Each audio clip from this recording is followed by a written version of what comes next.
มาส่งค่ะมาส่งพ่อแม่พี่น้องเขากูคนค่ะมาส่งตั้งเส้นค่ะมาส่งกูก็ค่ะมาส่งค่ะนั่นก็เป็นรายการจินแสค่ะเมื่อว่ากึดกะเมื่อไหขึ้นมาสืบค่ะเนาะเฮาค่ะสืบเฮ็ดก็กันหลากหลายตั้งหูกันเอาตั้งหูหลีมาตอนพ่อแม่พี่น้องเขารายการจินแสค่ะเหมือนหนังความใต้มีว่าพอมีตั้งกินหวานคุกจะอะไรก็ฮักพอมีตั้งหูหลีคุกจะอะไรเจอคือเจ้าเก่าในนั้นค่ะเนาะพอมีตั้งกินหวานคุกจะอะไรก็ฮักพอมีความหูหลีคุกจะอะไรเจอคือเจ้าเก่าก็เปลว่าก้นเฮาในมันหนังว่าเจอมงก็มงแป้งเจอแมงก็แมงหักค่ะเนาะมีปลายว่นมีออกอ๋อหักเจอเผอคือมันหักพี่น้องเผอพี่น้องมันหักตัวเผอหักตัวมันหักปอเผอเมมันลองหักตั้งแป้งมันมีมาเนอเจอพันเดือเท่าค่ะลองหักในก็เฮาค่ะอ่ำจังหามกันได้ค่ะก็เปลว่าหักเจอคือเจ้าเก่าหักเจอจัดเจ้าเก่าแลเขาเจอจัดเจ้าเก่าไลมีตังหูกูไปเหมือนหนังเจอเคยเปิ้นเหมือนหนังเฮาคากว่ากินอาหารในร้านค่ะเฮาคากว่ากินอาหารในร้านก็เฮาสั่งกินอาหารใดกูเมียวค่ะเนาะเพราะเฮาคาอะไรกินอาหารเจปนไหนเนอออกอ๋อเฮาเนอไปบนเฮาก็แต่ไรอาราชาเจค่ะเนาะตั้งหูก็เหมือนกันค่ะตั้งหูในพอเฮามีตั้งหูเจไหนอำว่าลองไปมักมีอำว่าลองไปอยู่หลีอำว่าลองตั้งหักอำว่าลองไปต่างกาลาอำว่าลองหงจุ้ยเฮ็ดเฮินเฮ็ดเยเฮ็ดวันเฮ็ดเมืองเฮ็ดกะเทศซากว่าตากว่าตั้งเตก้าเตขายสำเร็จเปิงใดก็เพราะเฮาขามีไว้ตั้งหูในเฮาขามีไว้ตั้งหูในมันดีเตะๆค่ะนะ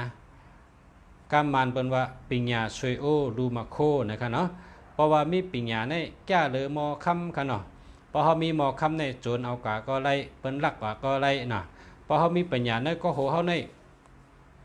พลลักก็ไล่ค่ะนะพลลักก็ไล่พอเอากาก็ไล่พอเฮาคาหลุเจอตื้อเมื่อใดก็เฮาเอาออกมาเจอตาสุนโตก็ไล่เจอตาพ่อแม่พี่น้องก็ไล่เจอตาใต้ก็ใต้เสก้นหิมหอมก็ไล่เจอตาก้นเนื้อวันเนื้อเอิงเนื้อเมืองก็ไล่ตั้งหูในอ่ำว่าตั้งหูเมียวเลยค่ะเนาะมันก็มีพรดีกูเมียวค่ะลีไล่เก็บหอมตอมจุตั้งหูตั้งหันกูไปเสิร์ฟในออกค่ะเนาะก็แปลว่าอันนี้ก็เป็นตั้งหูเมียวหนึ่งค่ะเนาะเป็นรองหยุ่มย้ำเป็นตั้งหยุ่มย้ำก้นเฮาเจนซักสืบตามลามมาไม่สืบไม่ก้นสืบก้นเจมือมื่นขึ้นก่อนค่ะตื่นมีมาสละ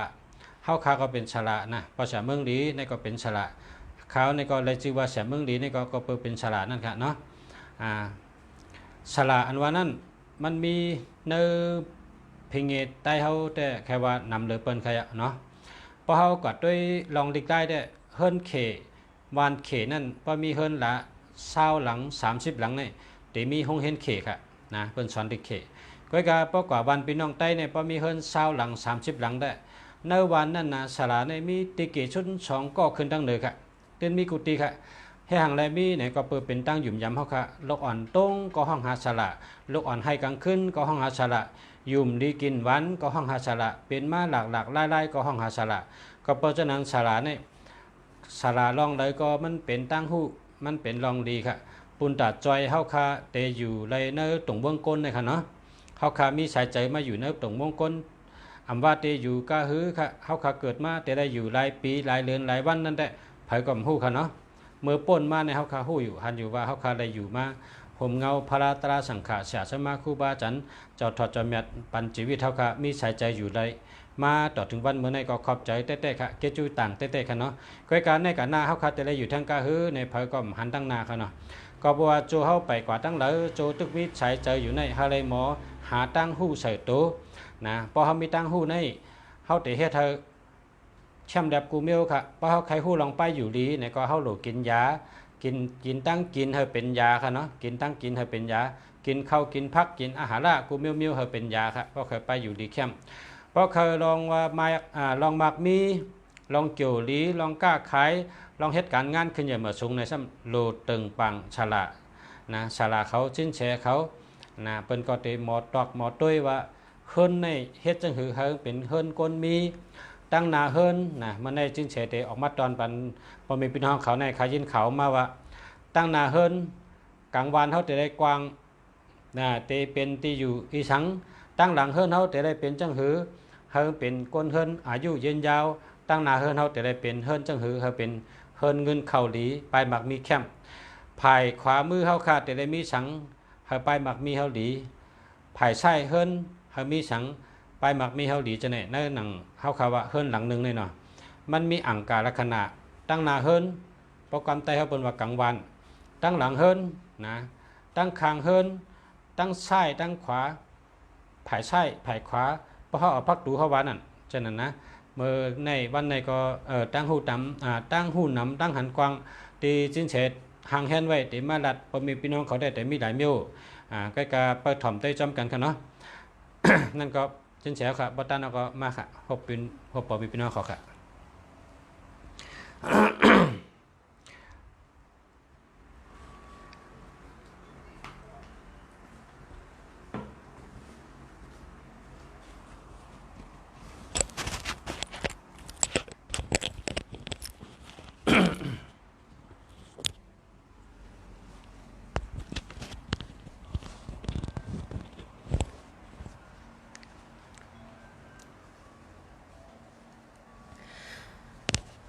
มาสงค้าคู่มือนี้ครับ มาชมค่ะ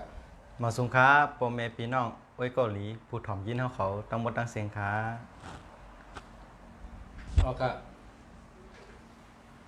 มาชมค่ะพ่อแม่พี่น้องผู้กอบผู้คนค่ะเขาได้อ่านนี้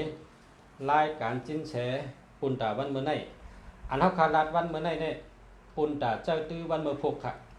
เพราะขาดรัดมือว่าในก็ปุ่นตาเจ้าวันเมื่อไหนอันเขาขาดรัดเมื่อไหนเตเป็นปุ่นตาเจ้าวันเมื่อพกให้ไหนกันเนาะเมื่อพกได้เซอร์สีสังไหนไปทำได้กันเนาะอันบอกกว่าก้ากว่าขายแต่ขายดีเนี่ยใส่เซอร์เสียงให้กับก้าขายก็เคยมีลาบใส่เสื้อสีสังเหเจ้าเคยมีหลับเพราะเคยอยู่ดีกินหวานเมื่อทัดใจตกแห้งใจตกใจอ่อนใจอ่อนป้าอยู่ดีมแคบเพราะเขาใส่เสื้อสีหังเขาได้อยู่ดีกินหวานทัดใจแก่นแข็งเจนในก็ประทำได้ค่ะเนาะแคมจากค่ะเนาะ ทำจำกันค่ะ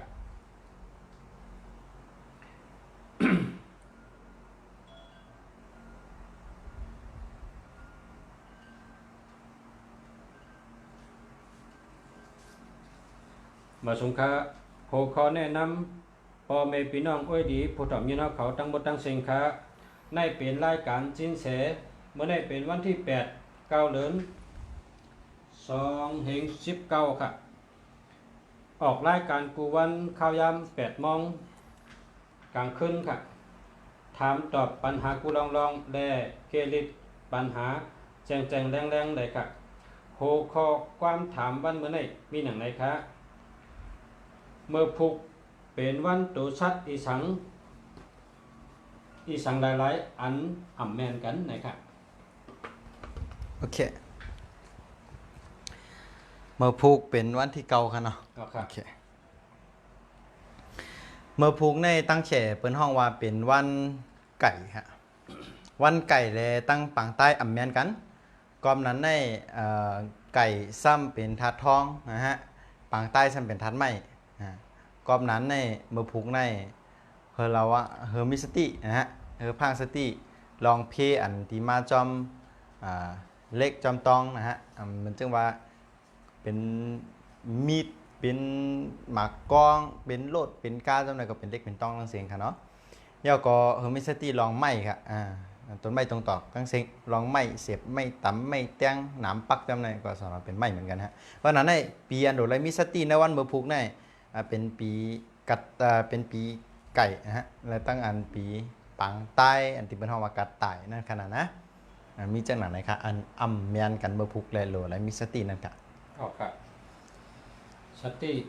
ผ้าเตอร์มิดวัดจะได้ครับว่าเนาะมาพวกเนี่ยคนตาก้นเกิดปีไก่ปีปังใต้ค่ะเนาะ ออกครับข้อถามที่2ครับเมื่อพุกเป็นวันทัดอีสังขะ เมื่อพุกในเป็นวันทัดลินเขาก็กลายเป็นทัดลินเลขทัดลินเหมือนหนังล็อกหน้าฮะทัดลินเหนียวลินเลขนะฮะกอมนั้นในเมื่อพุกในก้นในเตเป็นปอวาข้านนะฮะก็เตข้านดังวันนะฮะปอวาใกล้ก็ใกล้ตังวัน เพราะฉะนั้นมี2รองค่ะนะวันปกติเนี่ยมันจะมีใกล้พองข้านพองก็กะมื้อพุกเนี่ยเป็นวันที่มันบ่ปกตินะฮะบ่ข้านก็ข้านทั้งวันอำนั้นก็นอนเหยียดจือลือจะลาเปียดทั้งวันมีเจอใครเหตุการณ์นั้นมีเจอใครปัดใครเพียวใครยังนะฮะมีเจอใครกว่าใครไปใครนอนรับก็ใครอยู่ห้องก็นะฮะใครอยู่เฮือนเนี่ยเพราะว่าใกล้เนี่ยก็หาที่ว่ามีนะฮะเจะย่างก่อมยักนะครับก่อมนั้นมื้อพุกเนี่ยบ่ใกล้ก็ใกล้น่ะเพราะว่าข้านก็ข้านน่ะสันหลังยาวเนาะขนาดเนาะเหมือนก้าวกาจังติดไว้นั่นกะมื่อพุกเป็นวันทัดลินครับเป็นวันทัดลินเลขคณะมื่อพุกเนี่ย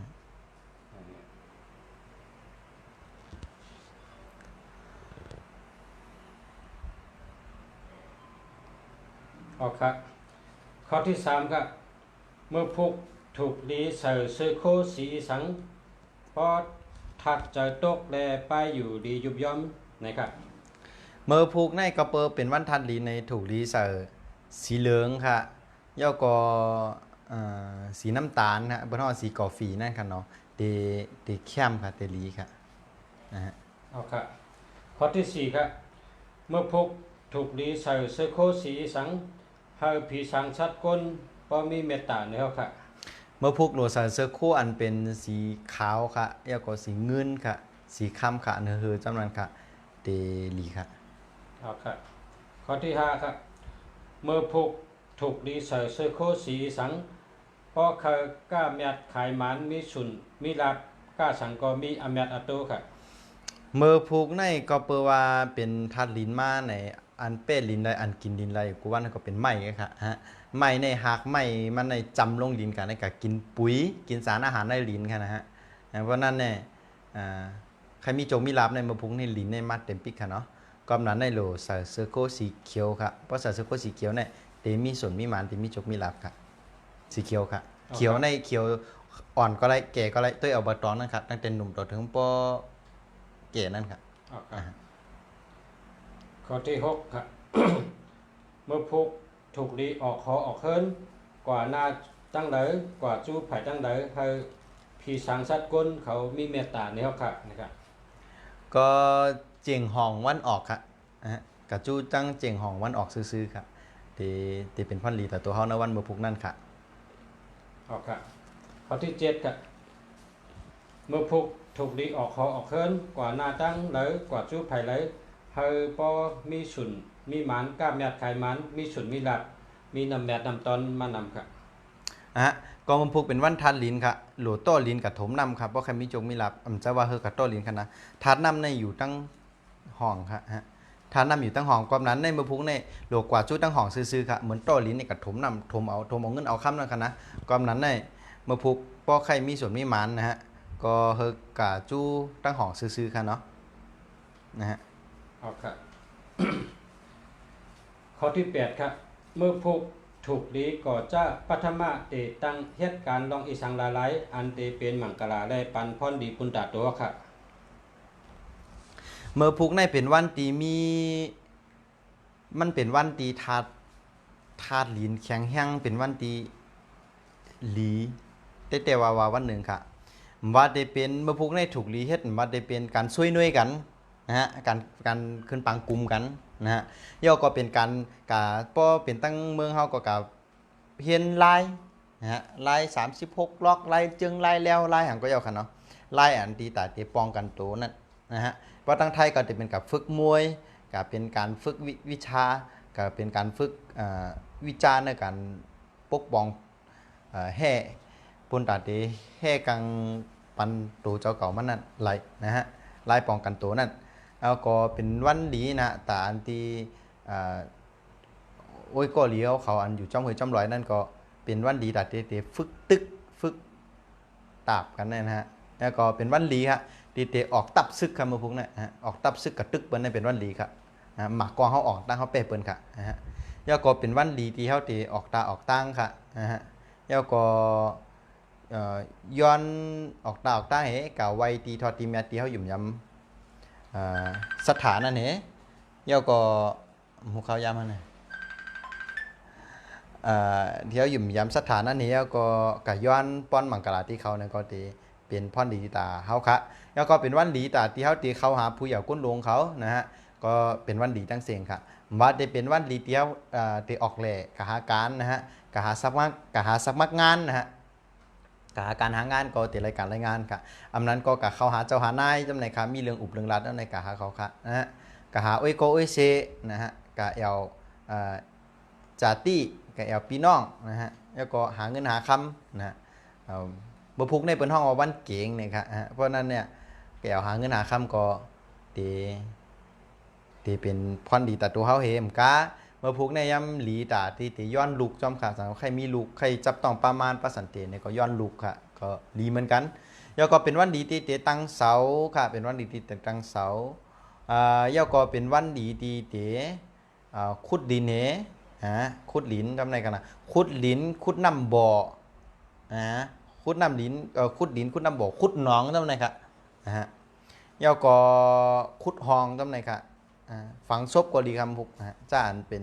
ต่างศาสนาต่างภาษานะอันเป็นเอาศพผังนั่นค่ะนะผังศพผังหกผังแห่แล้วก็ปิ่นแม่จอมหอจอมเฮือนั่นค่ะซ้อมแม่อันนั้นมันดูมันก่อยมันปังมันเหลวก็แม่ปันเห็นมันหลีมาแล้วก็เป็นวันตีเตขึ้นเสาเอกนะฮะปักเสาเอกนะฮะบนห้องเสาเอกในบนไตเขาเต้นเสาจอมนะฮะในกลางวัดได้เป็นกลุ่มสุเวียตกันก็ต่างภาษาต่างเสาคืออำนั้นต่างวันต่างเมืองที่อันเป็นอำนั้นก็เมืองเอาหือที่เป็นป้อถือนั่นก็ว่าปักเสาเอกก็ไรครับเมื่อพวกนี้แต่งงานก็ไรเหมือนกันนะฮะแล้วก็เป็นวันตีออกตาออกตั้งเหมือนทวารนั่นนะครับเมื่อพวกนี้เป็นจอมในตั้งเสียงอันดีเฮ็ดครับครับความถามข้อที่เก้าครับเมื่อพกการอันอ่ำถูกดีเฮ็ดมีลองสั่งอะไรครับเมื่อพูกในตั้งเขตเป็นห้องวันจือเต็มมาวันเก่งยิกนะฮะวันเก่งยิกเนี่ยมันจึงญาน้องเก่งให้เลยยักษ์นะฮะญาน้องเก่งยักษ์วันเก่งยิกนะฮะก่อนนั้นเนี่ยพูกในเป็นวันตี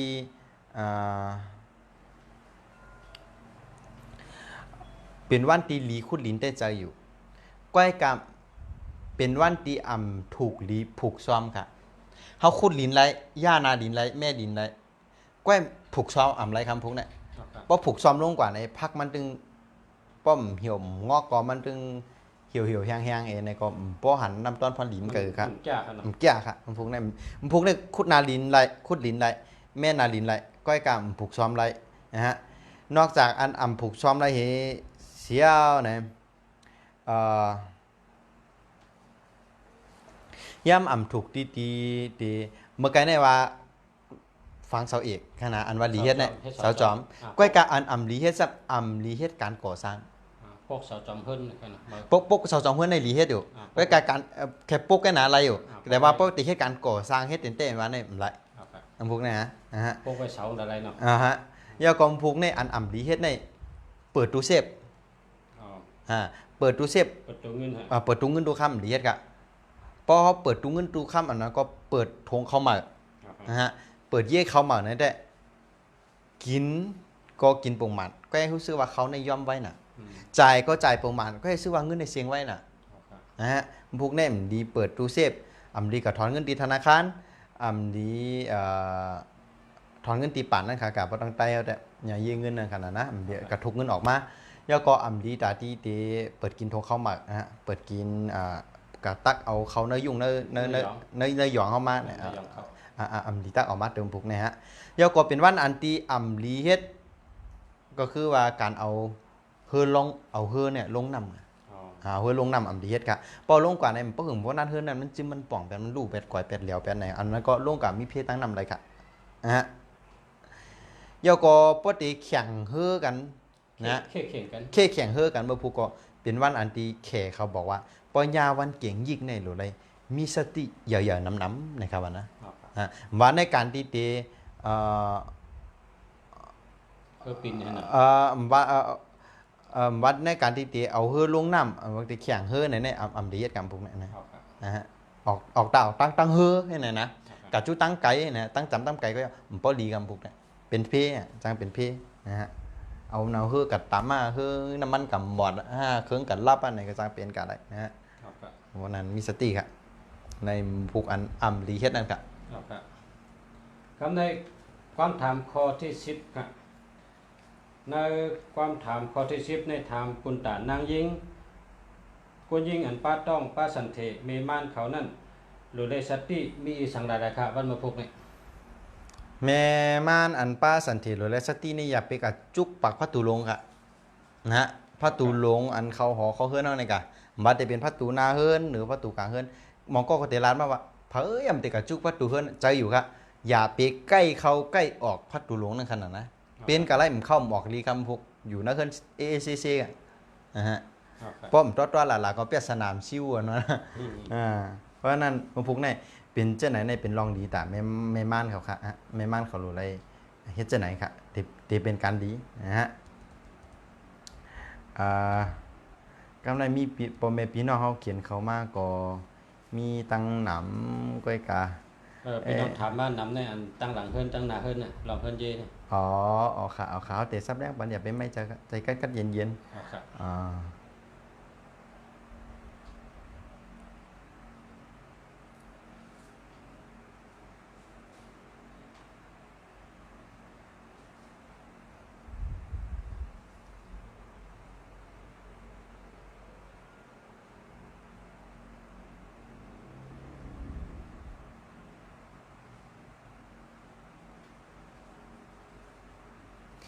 เมื่อกี้ครูเมืองเหลียวถามว่าลองฮงจุ้ยเนาะกำไรมาแผ่วลองฮงจุ้ยลองฮงจุ้ยจอยกันกดไลค์กดแชร์กันเนาะเพราะว่ากำมาในสินเสเพราะใจลีนะฮะเพราะหันกดไลค์กดแชร์นำเพราะสินเสใจลีก็แต่มาเอาลองลีมาตอนปอมแมปีน้องเขาลองว่านาเฮิรนเท่าไหวกับตั้งในถูกลีกล้าขายหังถูกดีเฮ็ดไปมักมีจื้อนาเสียงขายโคกับตั้งในเฮาถูกลีเอาโคหังมาขายเล่นแต่ขายดีไปมักมีตีขึ้นอย่าเหมือสูงเนี่ยนาเฮิรนไหวกังแล้วนาเสียงขายโคกับไหวกังแล้วนาล้านเอาไหวกังแล้วจำในถูกเรียกกินกันทั้งถูกเรียวทั้งมาขายจำในสิเสียติละเพราะว่ามีการกดไลค์กดแชร์ปั่นน้ำอินกันนะพอหันกดไลค์กดแชร์เก๋ก็แต่ละลองฮงจุ้ยอีดอ่อนๆก็มันเดเพียงพอเหมาะสมกับอันตีปอมแม่พี่น้องเขาตอบกรุงแก้จูเสียงขนาดนะหลังเฮิรนในเปิ้นห้องวัดเต่าล้ำนะฮะหลังเฮิรนในแห่งไรว่าเต่าล้ำเนี่ย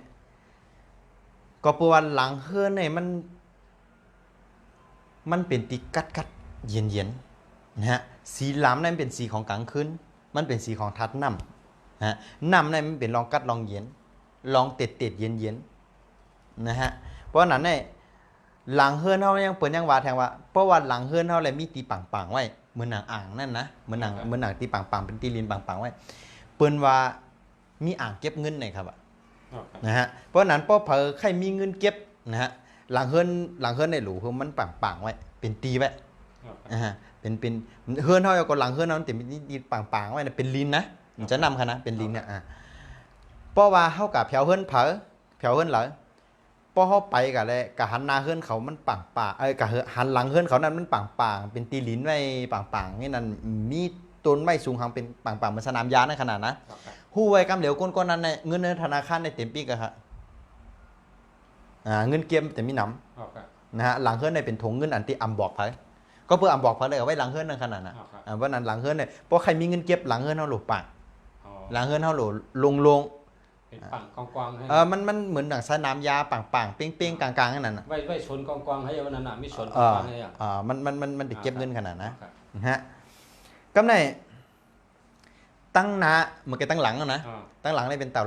ล้ำในเป็นยกเป็นตัวแต้นมาว่ามันเป็นตัวกัดตัวเย็นเมียวอยู่นะนะฮะเพราะนั้นตั้งหลังเฮิรนในหลูกัดนิ่มหลังเฮิรนยังเป็นรองของเป็นลูกหลานครับสั่งหน้าเฮิรนนั้นมีลูกมีหลานก็เป็นรองของลูกหลานเพราะหลังเฮิรนเขาสุก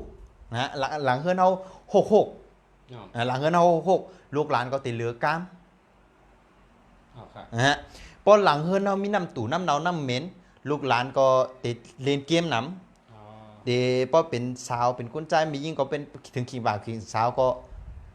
เอาหมดอ่ะหัวหังอ่ะนะฮะน้ำเราน้ำเบี้ยซิลิกยากินหมดอ่ะบ่มีแซวตู่แซวเนาแซวเมียนนะฮะกำไรพอหลังเฮิรนมันปลดรับสิ่งลงไว้ในก็ลูกหลานในอนาคตมีนะฮะเยาก็พอสั่งอันในการลูกหลานไงกันนะสั่งว่าในเฮิรนเขามีกวนเจอในก็บ่งบอกว่าหลังเฮิรนในปลากวนเจอจำนะฮะเพราะว่าหลังเฮิรนเขามืดกวนเจอในแต่เป็นกวนขี้หลัก หลังเฮิรนในรับสิ่งเขา หลังเฮือนรับสิ่งคนเจ้าเดี๋ยวเป็นคนขี้ลักนะฮะ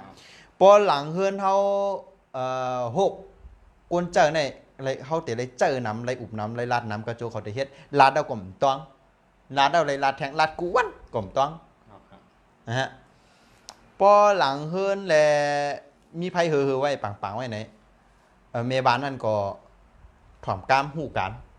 เฮาอะไรอุบน้ำอ่ะเขาเฮ็ดมันหมดแล้วก็พอมีลูกหลานก็เฮียนดีถ่อมกล้ามโปถ่อมกล้ามแม่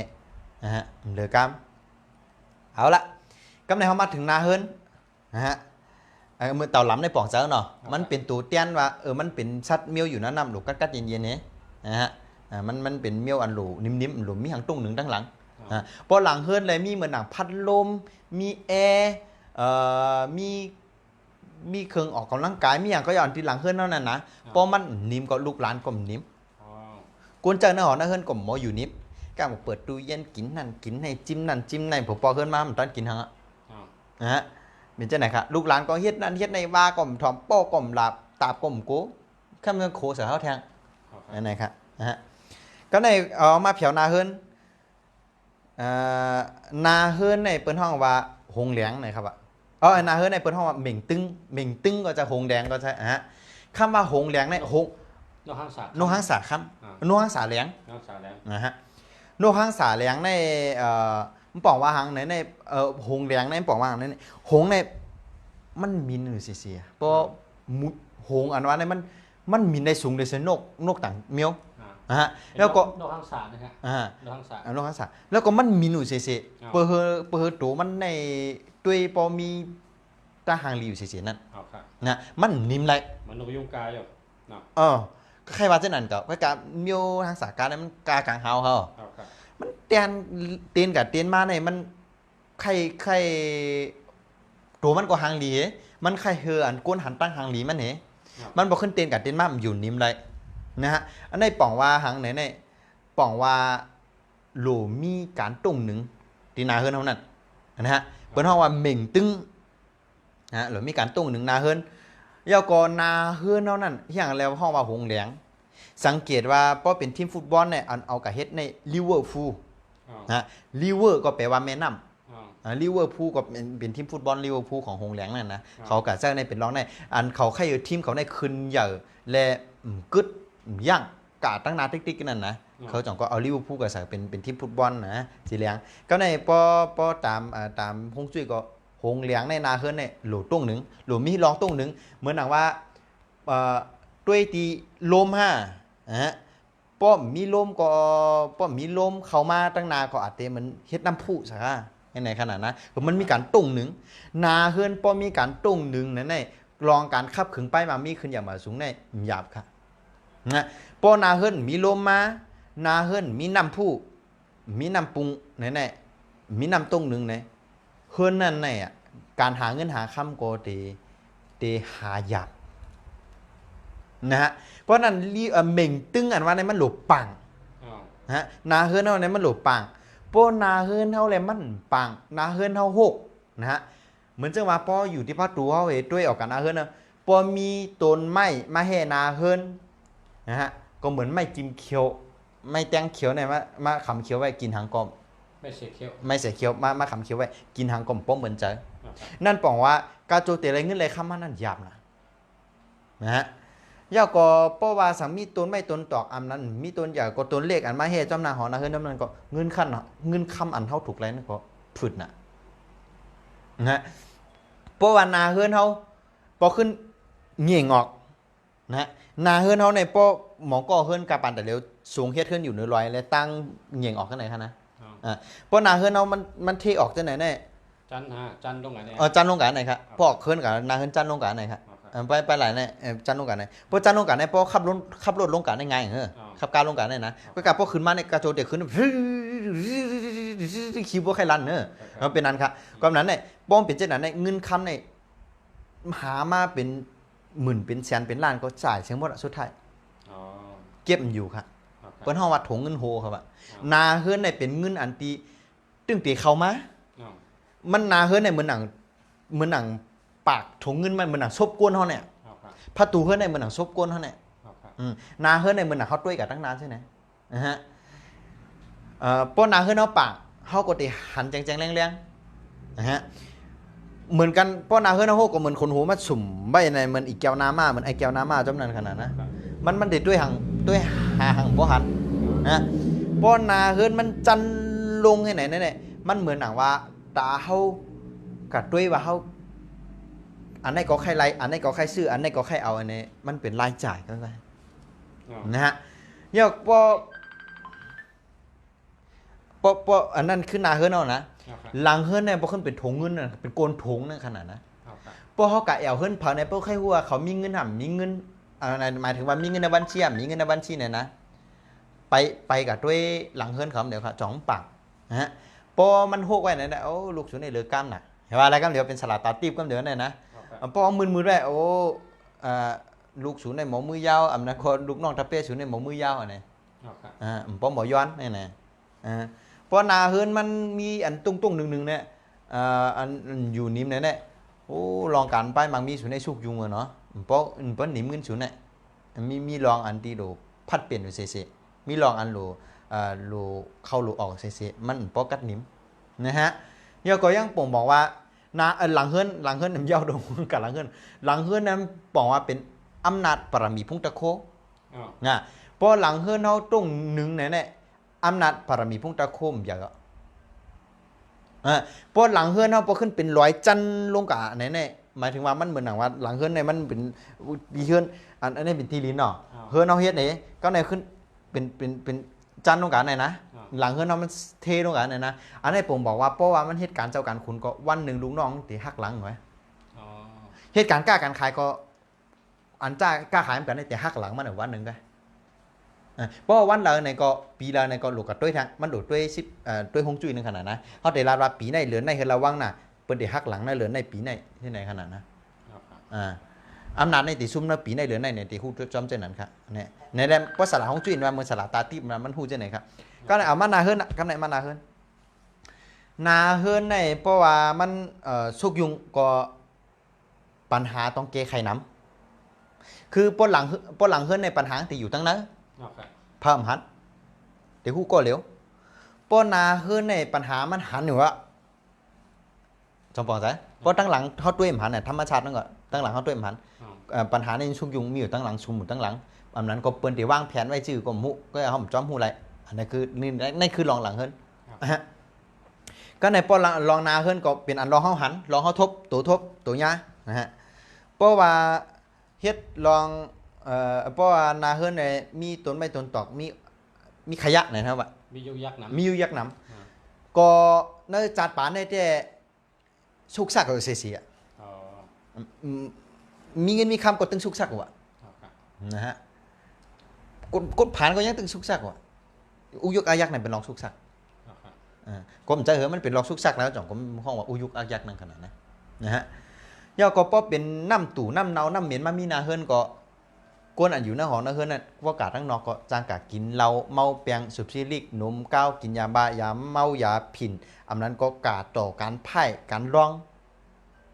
อันอัปยามุกร้องอันอำดีทั้งเสียงเพราะน้ำตู่น้ำเนาน้ำเหม็นนี่เป็นร้องอันอำดีทั้งเสียงเพราะมีโผกับเล่นเมียน้อยเพราะมีกับเล่นจู้เกากันตั้งเฮือนนั่นนะสุกสักตั้งเฮือนลองกำมะกุงก็ก่อนนั้นเนี่ยนาเฮือนเนี่ยอย่าไปมีปั่นมีน้ำเตาน้ำตู่น้ำเหม็นค่ะเย่าก็นาเฮือนเนี่ยเพราะมีต้นไม้เหมือนว่าเนาะกินเงินกินคำหยาบเย่าก็เพราะนาเฮือนเลยซ้ำมีกับหมองก้อนในพวกออกพัดตู่เฮือนว่ามายากับแปงเฮือนกำเหลียวค่ะจองปองซะเพราะออกเฮือนมาเนี่ยมายากับแพงกำเหลียวค่ะ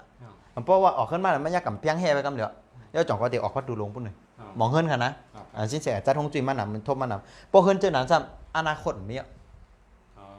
อนาคตเมียก็เปลืองในนี่เหมือนหนังลุงหมอลงจามเอามือมากันได้เลยหายใจด้วยคารุจ่องหายใจผืดเนอะโอเคนาเฮือนเท่านั้นก็เป็นเจ้านั้นได้อันลูกมันเดียนะขามันเป็นกวนอันอยู่นาเฮือนนั่นก็เหมือนจังว่าเหตุการณ์ข้าวย่ำอะไรเพราะเหตุการณ์ข้าวยาวในตีลูกซุ่มเพราะเหตุไหนข้าวยาวจ่องแต่ไรหลานลำบากอ่ะมีพี่น้องใครมาถามจะในการหน้าในตีเป็นที่ค่าในแค่ถามไปต่างจะไม่ อ๋อ คนในกันหน้าเขาขึ้นใหญ่ได้ มันขึ้นหยาบๆครับ ขึ้นหยาบๆแล้วก็หายใจผืดก็มาหายถอยใจหยาบแต่ไรฮื้อหนำนะจันเนื้อจัดผานในแต่ไรฮื้อน่ะหลูหูปีต่างไปเขาเฮิรนกับพวกออกว่าตัวว่ายากกับแป้งเลยนะเจ้าในลองลองหยาบได้ โอ้เฮื้อน่ะเฮื้อน่ะเจ้าในเฮื้อน่ะเจ้าได้จ่อจัดผานเจ้าในพวกเจ้านั่นเดี๋ยวจัดห้องจุ้ยครับมันอุบก็กำในพวกเปลี่ยนเช่นนั้นเอาไหนเนี่ยนั่นก็หนังนั้นกวนเขาในพวกหายใจพวกลมหายใจปอดก็ใจก็ปอดพวกใจปอดลมหายใจก็ปอดพวกลมหายใจปอดอาสาก็ปอดค่ะนั่นบอกว่าพวกมีเฮือนเช่นนั้นในกวนอยู่ในหอนั่นเฮือนนั่นก็อาสาเต็มพวยาวค่ะห้องจุ้ยกับแกค่ะเนาะหาไรแกหาไรแกแกจื้อก็อันนั้นเป็นความลับพอออกมาลาดให้เสียงไง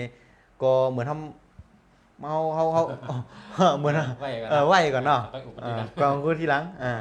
เพราะอุบมันเสียงมีอย่างอุบกันเนาะถามมาว่านาเฮิรนคันนี้ขึ้นในปอกมอมีใช่ปอกกินเชเนี่ยเจ้าในหลุดจัดอ่ะเนาะจะทงจุ้ยอ่ะเนาะก็ทอมกันเนาะทอมกันอินกันก็ในปอนาเฮิรนอันเก็บเงินค่ำอยู่ในหัวเนาะมันจันออกมันเทออกก็ในมันจันพอลงออกที่เฮือนเราก็จันลงอ๋อค่ะมันเงินเนี่ยมันออกง่ายแค่กับเขาหยาบเนี่ยเขาหยาบในตัวเอาโลดตัวกลางล่ะพอขับลงมือพลื้เนี่ยโดยสตาร์ททางมือพอขึ้นมาเนี่ยพลื้เนี่ยปียกกลางร้อยชุกซักพอกลักเนี่ยก็จูมันเดือดขึ้นในหยาบนะฮะเพราะนั้นในเงินคำก็ขึ้นหยาบเขาหยาบนะฮะกำในลายเก่งก็มีหลากลายกันหลูมันอุบหยาบเพราะอุบกันในได้มันย่องก็กำในซ้ำเพราะว่านาเฮิรนหลีเปลี่ยนชื่อหือเนี่ยเนาะนาเฮิรนหลีในมันหลูเป้งให้แรงหยิ่งมาหาเฮาอินเนาะเพราะเหมือนหนังผลตกแล้วนำในจึมมาทางเฮาก็กำจะว่าปรุงมานะเพราะปรุงมาเต็มไรก็เพราะปรุงมาได้ก็เหมือนจังว่าลองเงินคำในมันไหลมาไวกว่าไปถอมดีเนี่ยนะเพราะมันจันออกในรายจ่ายมีอยู่สิก็กับเพราะว่ามันปรุงเข้ามาแห้งหนาในก็เพราะมันจังว่าเขาอยู่เตอร์ลอยเลยสินเสียว่ามันอยู่จันไหนดีว่าเขาก็อยู่ลอยจันมาเขาไหนเนี่ยเพราะนั้นซ้ำเงินมาก็เหมือนเพราะว่าเป็นอุ้ยหางมาปันวุดปันมาเขาแห้งๆไหนเพราะหับเน็ตปล่อยเอาเหอะมันนักหนาเหมือนกันนะเงินไหลมากก็เพราะหึงก็ออกกามเลยเก็บอยู่เพราะใครมันไหลมาหมันๆเนี่ยเหมือนเขายินมันกันเอากาแล่เนี่ยเขาก็หับเอาลอยๆเนี่ยนิ่มมันกึ่มเหมือนกันนาเฮิรนเนี่ยมันหลูเพียงปิ้งๆอะไรหญิงมาหาลอยๆพอผลตกไหนต้องแต่น้ำจื้อมาอย่างไหนเนี่ยเหลียฮะอย่างไหนเหลียก็เพราะว่าเขาผมเฮ็ดอะไรเช่นนั้นก็ไล่เก่งก็มีหลายเมียวนะฮะก็อันนี้ก็หวานนะครับอันนี้ลองนาเฮิรนเนาะนาเฮิรนปอนห้องว่าหงแรงครับหงแรงอันว่าในเปิ้นแค่เอาตัวแตกมากไว้มีหงแต้งก็โลกข้างสะแรงในหลังเฮิรนว่าเต่าล้ำก็มีเต่าล้ำแต้งกับหลุซื้อมาไว้ครับมันเป็นเปิ้นลาเธอฮู้ว่ามันหลุกกัดเย็นก็โดนนิ่มเปิ้นแตกนี่ฮะนะแตกนี่ก็ครับย่ออันนาเฮิรนว่าหงเลี้ยงก็หลุซื้อหงหลุซื้อไก่มาไว้เขาหมองก็เขาว่าหงเลี้ยงเนี่ยมีไก่ก็เป็นตัวแต้นหงไรอยู่ในเขาซื้อไก่มาไว้เพราะนั้นนาเฮิรนหลุมีไก่หลุมีหงครับมันเป็นกวนก็เปว่าก้นหูหงจุ้ยแลเขาเลียเพียนเอาหางก้อยเขาย่อก็ถังว่นถังกางก้อยเลียเพียนยังก้อยเลยถังกางก้อยหูเตะแล้วก็ถามว่าเต่าตั้งหลังหลุมมีเต่าล้ำหลุชื่อเต่าล้ำมาไว้ตั้งนานหลุมมีหงเลี้ยงหลุชื่อไก่มาไว้ก็ปุ่มมีหงนี่ไหนครับนะไก่ก็เหมือนหงนี่ไหนมันเป็นตั้งหยุ่มก้นเขาพิษตั้งหยุ่มยำพิษก็แปลว่าเขาจะพิษนะฮะเลเพียนก็เหลียวเพราะนั้นตีเตี้ยเนี่ยมันเป็นเอาตัวเตี้ยนแกตัวแตกไว้ว่านาเฮิรนเนี่ยมันหลุมมีการตุ้งหนึ่งเพราะนาเฮิรนตุ้งหนึ่งอันว่าเนี่ยมันมีการหนึ่งสี่มันมีการเข้ามาสิเพราะมีการสิก็หรือมีเงินขนาดลุงหมอเงินก็เขาติ๊กๆอะค่ะเงินเขาย่างนะในเพราะนาเฮิรนชัดเจนในน้ำปรุงโผผ่าในน้ำในป่องว่าเงินป้อมปรุงโผผ่าในเงินในแต่มันมีโปรเต็มนาเฮิรนในไหนครับเงินมากขึ้นดื้อเดี๋ยวก็นำผู้ในโปรเฮ็ดแมนได้นะโปรเฮ็ดเจอได้นะเงินออกหมดหรอโปรเฮ็ดนำผู้อันที่ไหลตกเนี่ยนะเงินกดตกเป็นหมดอ่ะไหลเป็นหมดอ่ะนำปูในมันหลุดปูเหวขึ้นไหลเขามาในเฮือนเนาะเช่นนั้นเนี่ยเงินเนี่ยมันจ่องก็พุทธปล่อยไหลเขาเฮือนเนาะเหมือนหนังว่าขุมเงินขุมคำมันพุทธของนาเฮือนเท่านั้นน่ะนะเอาในลองนาเฮือนก็มองเฮือนสัมหูใครหางเล่ากับปลูกต้นไม้แห่ในก็ก๋วยเขียวเจออยู่กูว่าในติหาเงินอะไรอยู่ก็กับพวกข้าวยาวในติย่ากุ้งกับสมมติอ่ะย่าเลียนกับสมมติอ่ะซุ่มกับสมมติเงินหาอะไรมานั่นนะฮะข้าวยาวอะไรกำในปออันนี้เป็นกำใน กามือค่ะเนาะพอเขาจุกอยู่หน้าเฮือนในไหวหน้าออกนอกเฮือน ขวามือครับ พอจุกอยู่หน้าเฮือนจะไหนคะเนาะแล้วก็ไหวหน้าออกนอกเฮือนได้ไหนครับนะฮะขามือเขานั่น แผ่ขวามือ เปิ้นห้องว่าเสือขาว ครับ ห น้าตีเสือเขา ฮะเสือขาวในตีเต้เนี่ยมันเป็นเสือขาวในป้ายหลายในพวกเขานั่งหมอบไปนิ่มๆเฮ้อ อ้าว เยอะกว่าเสือขาวในมีตังหางหลี ครับ มีตังเรา ครับ นะฮะก้อมนั้นเสือขาวในเปิ้นแตกไว้เป็นเมยิงเนี่ยครับอะ ครับ เปิ้นแตกไว้เหมือนหนังนั่งผ้านั่นครับอะ ครับ นะฮะเสือขาวในเปิ้นเฮอกัดนิ่มๆเฮอตรงหนึงครับ ครับ ฮะมีเหละเสือกาลามงมีครับมีเสือนังเป้าหมอบเป้าตัวเอเพราะว่าหันเหยอะจะก็เวียนปุ๊กเฉยในครับ ครับ คือเสือในป้ายหลายในอิงเตอร์เลีเขาในนิ่ม อยู่นึ่งดิมเนาะ นิ่มๆครับนะฮะเสือเนี่ยมันทรงเฮอเพอกับยากกับเก้าเขา ครับ นะฮะทรงในทรงอยู่กัดนิ่มๆเหมือนไต้คือเสือเนี่ยทรงอยู่กัดนิ่มๆอย่ากัดนิ่มๆทรงกัดนิ่มทรงกัดเย็นๆหน่อยครับเพราะนั้นผักขาในหมายถึงว่าไม่ยิงหมายถึงว่าเสือขาวเพราะนั้นในผักกาในพอเปิ้นเฮ็ดขึ้นเปิ้นก็เฮ็ดตีเหมือนหนังว่าเป็นห้องเก็บของหือก็ไรอันนั้นก็เป็นเหมือนหนังตีเก็บโลดถือก็แล้วแต่นะแต่ส่วนมากมันก็ตีเฮ็ดไว้แต้มๆอีกนึงเบอร์เฮ็ดอันไว้เป็นตัวแต้นเสือขาวนะฮะย่อก็เสือขาวก็บ่ว่าเป็นผังไม่ยิ่งแลโป้ว่าเฮิรนเผอนะฮะผังกามือนั่นมีหมอกแม่ยิ่งเฮิรนนั่นเนี่ยที่มีคนมาเจอกสามีลูกสาวก็ได้ขายออกเต็มเจ้าเปิ้นได้มาสู่คอเต็มเจ้าพอแม่ยิ่งนะใครมีเสน่ห์นะฮะอยู่หน้าเฮือนเอ๋ไหวหน้ากันนอกเฮือนเอ๋ผังขวามือนั่นปลูกหมอกกุหลาบเต็มใกล้กับโคตรนำปันใกล้กับนมเอาเสียงนะปนนางหมอกในเบิดห้องมันมีสารฟีโรโมนอันว่าในมันปล่อยออกกะเฮอพึ่งจำได้เฮอแมงจำได้บินมาต่อมันเปิดตินจูบตินนมเอาที่เจอพันนั่นพอขึ้นหงตกเยี่ยก็ติอะไรออกเป็นต้นมาแทงมันเป็นธรรมชาติกุนมันเป็นล็อกไล่ธรรมชาติล็อกไล่สภาวะเฮ็ดเหิมเมียงในมาจุบมันนมเอาหมอกเอาเจอพันในหงตกอะไรมาเป็นตูนขึ้นมาแทงป้อมเฮ็ดเช่นนั้นก็เจอพันก็หมองติเน่าติตายกันอยู่กันนั้นเนาะมันตินานเพราะว่าเขาปล่อยเสียวว่าเนี่ยเมียงเมียวสัตว์อันตีอันตัวผู้กอลีตัวบ้านอะไรเป็นตัวผู้อ่ะพึ่งเป็นกับเบิร์มเนี่ยมันหนมมาจุบเอาน้ำเจียมน้ำหวานหนมเสียวไอหอมเนี่ยก็หมองตีหงไว้ตั้นเนานะฮะเจิงก็เต็มด้านกวายก็ติโต๊ะก็ติออกตัวมาอันนี้ปอมบอกว่าเนื้อหมอกนั้นมันมีกลิ่นอันตีแต่ที่จันเมียงจำไหนมันหนมไอหอมหมอก ไอหอมหมอกมันเปิดห่อฟิโลโมนพวกก้นเฮาหนุ่มเฮากะก็เซลฟิโลโมนนั่นเขากะอยู่ในตัวในลมหายใจเฮาก็ก็ในพวกกวาดทั้งหลายก็หมอกหน้าหมอกทิหมอกตามองหน้าหมอกตานี่กีเฮอลงไหมสิว่าเซลฟิโลโมนตีหมอกนั่นอันตีเฮอเมียงมาตอมนั่นไอหมอกอันเฮอเมียงมาตอมนั่นมาเข้ามาอยู่ในตัวก้นกันนมเอากูวันนะฮะปงเต็มกะเอาไหนในพวกกวางแล้วก็มองก็ด้วยอะไรคู่มือนี้หน้าตามดีก็มีเราแกะมีมองก็หน้าตามดีผงหลอกแกะở này mà neo này nè do có truy khác cũng mừng đi poหักกันแบ่งกันในเพิ่นเอาหางปันกันครับป้าไหลหมอกกุหลาบปันกันครับมันเป็นสัญลักษณ์นะฮะที่เต้นบอกนั้นมันมีสารฟีโรโมนเฮ็ดเธอจันชัดจันก้นเขามาหักผมจมเปียง เป็นบอกแตนตังหักนะฮะเพราะนั้นเนี่ยเพราะว่าไม่ยิงนะอยู่ในหอนั่นคือใครมีเสน่ห์ไหนใครผูหักผูเขียนแล้วในขนาดนะนั้นก็สูตรมากถึงเอาไอ้เปิ้นห้องว่าอยู่ก็เหลียวมาหึงเงานะจะเป็นอยู่เดียวนี่น่ะแบบไม่ยิงเขานะจุกอยู่นะเฮือนไหวนะเฮือนในกามือน่ะกับปุกหมอกว่าเต็มลงไปค่ะเลยอันนี้มันมีรองนึงตัวทบค่ะนะมันมีตะเป้เฮาก็นึงเชิญกับจัดฮงจุ้ยเป็นไม่ยิงนะฮะโผในเหตุการณ์ตั้งนอกก้อยกาปอตาวันตกดินกับเพียวเพิ่นเนาะปงหมันกะมีอยู่วันดีขึ้นดีซ้ำผูชำนาญปอกก็สั่งไหนมือกำปั้วในผูก็ในติออกกลางนอกก็มกะหือนะฮะแต่เหลียวในพอติออกกลางนอกในบีคนโหเนี่ยมันเริ่มมาบะเดี๋ยวก็สีน้ำหอมในพวกหอมช่วยอันเหมือนน้ำหอมในพอติมวยตั้งเถินน่ะก็ในซ้ำปอกก็ป้อม9 โมง 10 โมงน่ะดีไว้ตี3ตี4ใน3-4 โมงเมื่อเจ้าก็ปอกเฮ็ดอันนี้3 วัน 7 วันมีเปลืองออกกำน่ะมีหันตีเปลืองออกมันผิดปกติไอ้ผัวก่อนเนี่ยมันต้อนเป็นไอ้ปอกก็ในโทรมาลาใกล้กิ่งนั้นน่ะโทรมาลาใกล้ลาเฮาจะเนี่ยเหมือนเฮารักใครเนี่ยพ่อแม่พี่น้องเขาเนี่ยเฮาสินเสก็ถามว่าโอเค เมื่อ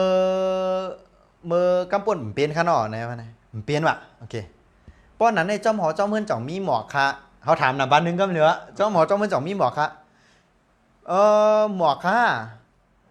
มีเขาผูกเขาได้เยอะหนาๆหมอกได้นะวะเขาก็ว่ากันเหลือป้อนนั้นในหมอกในป้อจุกอยู่นะเฮือนในไหวนามานาเฮือนในหมอกมีอยู่ใช่ของใช่มือของเฮือนจ้ะเจอเขาผูกกระซื้อมาปลุกเต็มแล้วก็เสียงคำบอกกุหลาบเนี่ยมันเยอะนะคะเสียงก็มีเจ๊ว่าไงครับอ่ะนั่นน่ะปอสีมีเจ๊เดมีจอดแล้วนะก็ในฮัลโหลเตี้ยก็ในเขาถามว่ากำถามเมียวโผในเปิงกับข้าวยำกับอื่นเนี่ย6-7 วันเนี่ย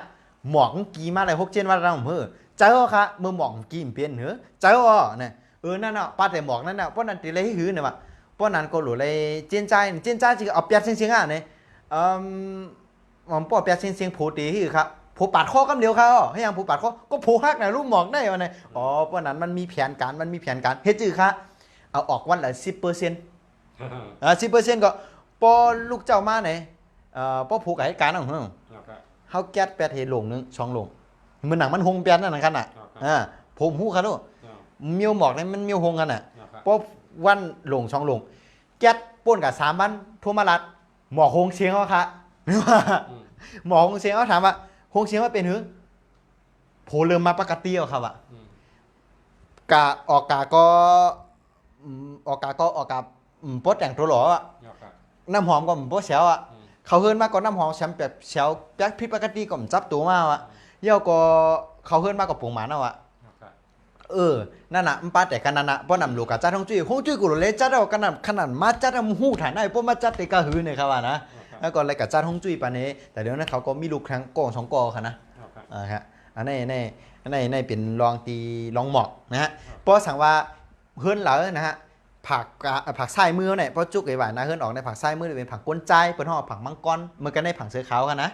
ผักเสือขาวในกันนี่ก็ในผักตั้งไอ้ไส้มือในเป็นห่อผักมังกรเขียวนะฮะ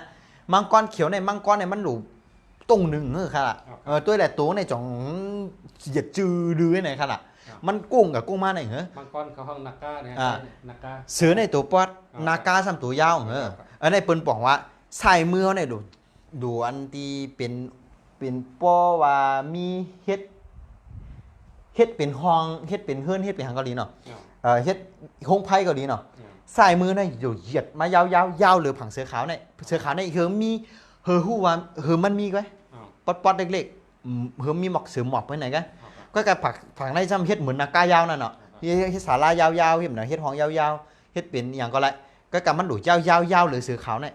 นะฮะเฮอเหมือนหนังตัวหุ่นทางนากานั่นนะฮะผังนากาเนี่ยก็หนังนั้นมันโหลดตรงหนึ่งนากาเนี่ยอยู่นิ่มเลยครับตัวมันเฮ็ดได้ครับเนาะนี่มันเป็นตัวเตี้ยนไงเหมือนฮาวานะขนาดตัวเตี้ยนเหมือนเสือขาวก็กัดนิ่มๆมันน่ะเนาะแล้วก็เหมือนมังกรเนี่ยก็ฝั่งซ้ายมือเนี่ยก็คือมันตรงหนึ่งอันว่าในอาจจะเหมือนจังว่าเอาโลดเอาก้าเขาตั้งในแล้วก็มาจอดผังเสือขาวในผังเสือขาวในเฮ็ดตีจอดโลดผังซ้ายมือในเฮ็ดห้องไพ่ก็ได้นะฮะพอเอาโลดเอาก้าเนี่ยเฮ็ดเขามาตั้งมังกรเขียวเนี่ยมันติดตุ่งหนึ่งพื้เขามาอย่างนี้แหละว่าเขามาก็ปั่นกายก็กระจอดที่เสือขาวเนี่ยขนาดกักขึ้นด้วยขนาดน่ะว่านั้นเนี่ยเราก็ได้ถูกถุงเมียนอันตีมันเฮ็ดตีฮงจุยหลานมาในเฮาเนี่ยนะฮะแล้วก็ผังมังกรเขียวเนี่ยเป็นผังก้นใจนะฮะเพราะฉะนั้นก้นใจใครมีหมอกหน้าหมอกตากีในก็หลูไรเจนจาผังในปลูกหมอกผังในแล้วก็เฮาปั่นจี้ในเส้นตั้งอีกนึงเพราะผังกามืออันว่าเป็นเมยิ่งอันว่านั้นเพราะมัน6เมยิ่งอยู่นั่งหอนั่งเฮือนนั่นแต่มีแสวขี้เต่าขี้เลี้ยนติอวยไอตัวเมนเนี่ยเนาะไอตัวเมนครับเพราะมัน6มันเน่ามันตุ่มันเหม็นในขณะเพราะมีอยากเยอะผือตองกันนั่นและล้มล้าในขณะนะฮะเพราะนั้นยากบเพราะว่ามันมีของอุยุบอับหยาบอันใดเจอตู้ก้อยเต้าต้นไม้แห้งโคยอกเนี่ยโคยอกอย่างจอมนั้นเนี่ยเล็กได้เจอคุ้มได้เจอกับกองไว้ผักกวามือนั่นเมยิ่งเนี่ยมีเหามีรังแคเย่าก็มีไข่พอกลองนาการไปมามีเมยิ่งดินะก็ได้พอเหมือนกันผักไส้มือก็นะฮะพอจุกนั่นคือไหนได้หวายหน้านั่นคือไหนผักไส้มือก็พอมันมีของอุยุอาหยับนะกุนใจก็จะมีลองสุกซักสุกยุงน้ำนะเย่าก็พอว่ามี มีน้ำตุ่นน้ำเมนก็คนใจก็ส่งเกี่ยวกับมากุงส่งกินเหล้าส่งต่อไพ่ฮะส่งการอ่ำโปรแกรมเนี่ยเหมือนกันพอมีผังกว่ามือน้ำตุ่นน้ำเนาน้ำเมนก็ไม่ยิ่งกับส่งต่อไพ่เหมือนกันนะฮะเดี๋ยวก็เพราะว่าผักไส้มือเนี่ยนะฮะมันมีลองของโคยุบหยับเพราะว่าจัดปันคนใจก็แต่มีลองซุกยุงน้ำเดี๋ยวก็ไปมังมีขึ้นอย่างก็โปรแกรมนะฮะเดี๋ยวก็ในป้อเอาโลดเขาพิษป้อออกมาเขาตั้งผังเสือขาวในก็ไม่ยิงนั่นเด็กขี้หลาขี้ป้องค่ะก็โปเสือในกับเก้างอันนี้นะหลูกครบแก้วนะก็นั้นในป้อโลดก้าเขามาตั้งผังกาเมื่อในไม่ยิงนะเฮือนนั่นเด็กขี้ป้องขี้หลาฮะเพราะนั้นเขาหลูเอาโลดเราก้าเขามาตั้งผังซ้ายมือจ่องเดเมียนแล้วก็กับบอดเครื่องตีเสือขาวไม่ยิงเต็มได้ขี้ป้องค่ะนั่นนะครับเพราะนั้นเนี่ยผังซ้ายมือในหรือเป็นเช่นนั้นอันนั้นในคู่เมืองหลีป่องเจ้าค่ะกะยาวก็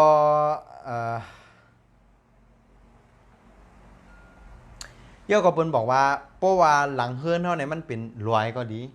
อำนั้นก็เป็นตึกสูงก็ดีก็กับพวกตึกสูงป่นเนี่ยมันติดเป้เขาติดเครือเขาตีหญ้าเหมือนเจ้าโหนาตีหญ้าเหมือนเจ้าว่าผู้ใหญ่ก้นหลวงเขาติ๊กติ่งเขาสูงในเฮิงสูงมันสูงเฮิงมันป่นเฮินเหมือนมอเขาลิกตาตัวเลยใจคาเฮินเขาเลยเหง่งกะหาอันที่ใจคาอันตั้งหลังนั่นคือมันป้อเหมือนหนังว่า45 องศานะฮะมันจริงมันเหง่งป้อมป่นนั่นในส่วนว่าเดียวนะเหมือนกันเพราะว่ากับตัวเฮินแล้วแหละตั้งกว่ามือนั่นมีพอเป็นเฮินเนาะเฮินกะปานตะเหลียวในมันจังมีจอมในหลายจอมนะเฮินในพอมีจอมหลายจอมก้นเอาเฮินนั่นความคิดเห็นตรงกันฮะเฮินในพอมีจอมหลายจอมในเก่าโกแลดเมื่อโกแลดเก่าโกฮู้เมื่อโกฮู้ในแข่งเอียงต้าไปนำกัดกันแข่งต้ากันแข่งต้ากันพอเอาก้ามกันแค่เข่งกันนะแค่เข่งกันนะเฮินน่ะก็ในพอมาด้วยฮู้เลยแทงว่าเฮินในแค่แข่งแล้วเพอแข่งเลยนะฮะเพราะว่าเขาอยู่หน้าเฮือนนะตัวออกมาตั้งนอกเลยแต่ว่าเอาไหนกันเลยแต่ไรกังตีกูมันกังเนาะเพราะว่าอยู่หน้าเฮือนเนี่ยเพราะผักกามือเนี่ยมันอันปลายแหลมมันนั่นนะเหยื่อเหลือนำเหลือไหนเนี่ยผ่ายไม่ยิงเตะเป๊ะเพราะมันเหยื่อเหลือเนี่ยไม่ยิงเตะมีอำนาจกะอูพังที่โผมันก็ยาวในนำลายโปรเฮียงอ่ะสุดท้ายมาโปรตียาวไหนโผมาคือจังหูกำเขาเปิดทำไอ้นางเมฆกันนะไปทำไม่ยิ่งกันนะไม่ยิ่งมีอำนาจเพราะสั่งไม่ยิ่งใครวางแผนว่าเขาใครเป้ผูก่อนนั้นเนี่ยจอมเฮือนผักกามือเนี่ยดูให้เยอะๆเพราะสั่งว่าเฮือนมีหลายจอมนะเดี๋ยวก็ป้อผูหูตันนะป้อผูหูตันสั่งว่าตึ้งเฮ็ดในขนาดตึ้งเฮ็ดไล่แกงก็มีอยู่ครับสั่งว่าตึ้งเฮ็ดในก็ผังใส่มือนั่นเฮ็ดจอมเยอะๆเฮ็ดจอมเยอะๆกุญแจเดี๋ยวมีอำนาจพวกเขาเฮิรนกันได้ผังไส้มือจอมใหญ่ๆแล้วกับอุ่มไม่ยิ่งในอุ่มตั้งวันก็ไว้มาเพื่อถามโผล่กันเนี่ยโผล่มีอำนาจใหญ่ไม่ยิ่งกูโผล่พวกใครโผล่กูกุญแจกูไม่ยิ่งหรือเฮ็ดผังไม่ยิ่งใหญ่พวกใครกุญแจยอมไม่ยิ่งหรือเฮ็ดผังกุญแจเล็กพวกใครกุญแจมีอำนาจหรือไม่ยิ่งหรือเฮ็ดผังกุญแจใหญ่นะพวกเฮ็ดเพ่งกันก็เสือ2 ตัวกันนะเป็นกันก็เสือ2 ตัว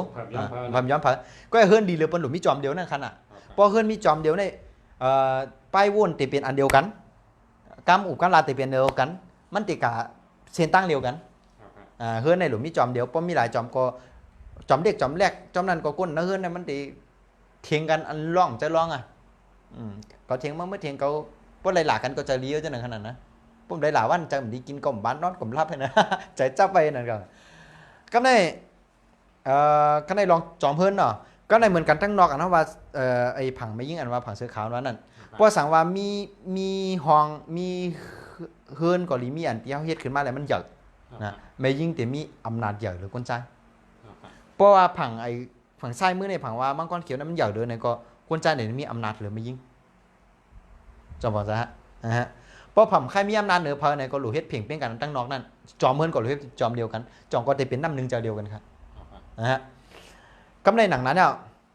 ก็ในนาเฮิรนนั่นแหละหลุมมีหางหลุมปังมดหลังเฮิรนในหลุมมีลอยกอลีหลุมมีป้อมมีลอยก็เข้าซื้อลิ้นป้อมมีตั้งหลังตีดินหลังเฮิรนนะมีติชนกว้างๆซื้อลิ้นมาถมเฮ็ดลอยอ่อนอินก็ได้ ก่อของมันมาเหมือนรอย อ๋อครับ เราในขนาดนะนั่นก็ไหลเหมือนกันครับ อ๋อ นะฮะเย่าก็ถ้วยเลยแทงว่าผังซ้ายมือผังขวามือสั่งว่ามีสาดามมีหอมีเฮือนมีห้องน้ำมีตีจอดรถมีอย่างเต้นนะเขาก็ถ้วยเลยแทงว่าเอาน้ำพดด้วยก็แล้วฮะชาอะไรด้วยก็แล้วเพราะว่าน้ำมันเฮมาผังแล้วในผังนั้นเป๊ะหมายถึงว่าเพราะว่าตีหลินเนี่ยเพราะว่าผังไม่ยิ่งสูงเรือเนี่ยก็ไม่ยิ่งนั่นเต็มมีอำนาจหรือคนใจเพราะผังคนใจสูงเรือมันสูงเนี่ยมันสูงเปิงกันอินแค่2 นิ้วก็สอนว่าสูงอ่ะ อ๋อครับ อ่ะสูงเนี่ยนำกินหลังหลังนั่นขนาดนะเพราะนำกินหลังเราก็ผังนั้นอ่ะเป๊ะ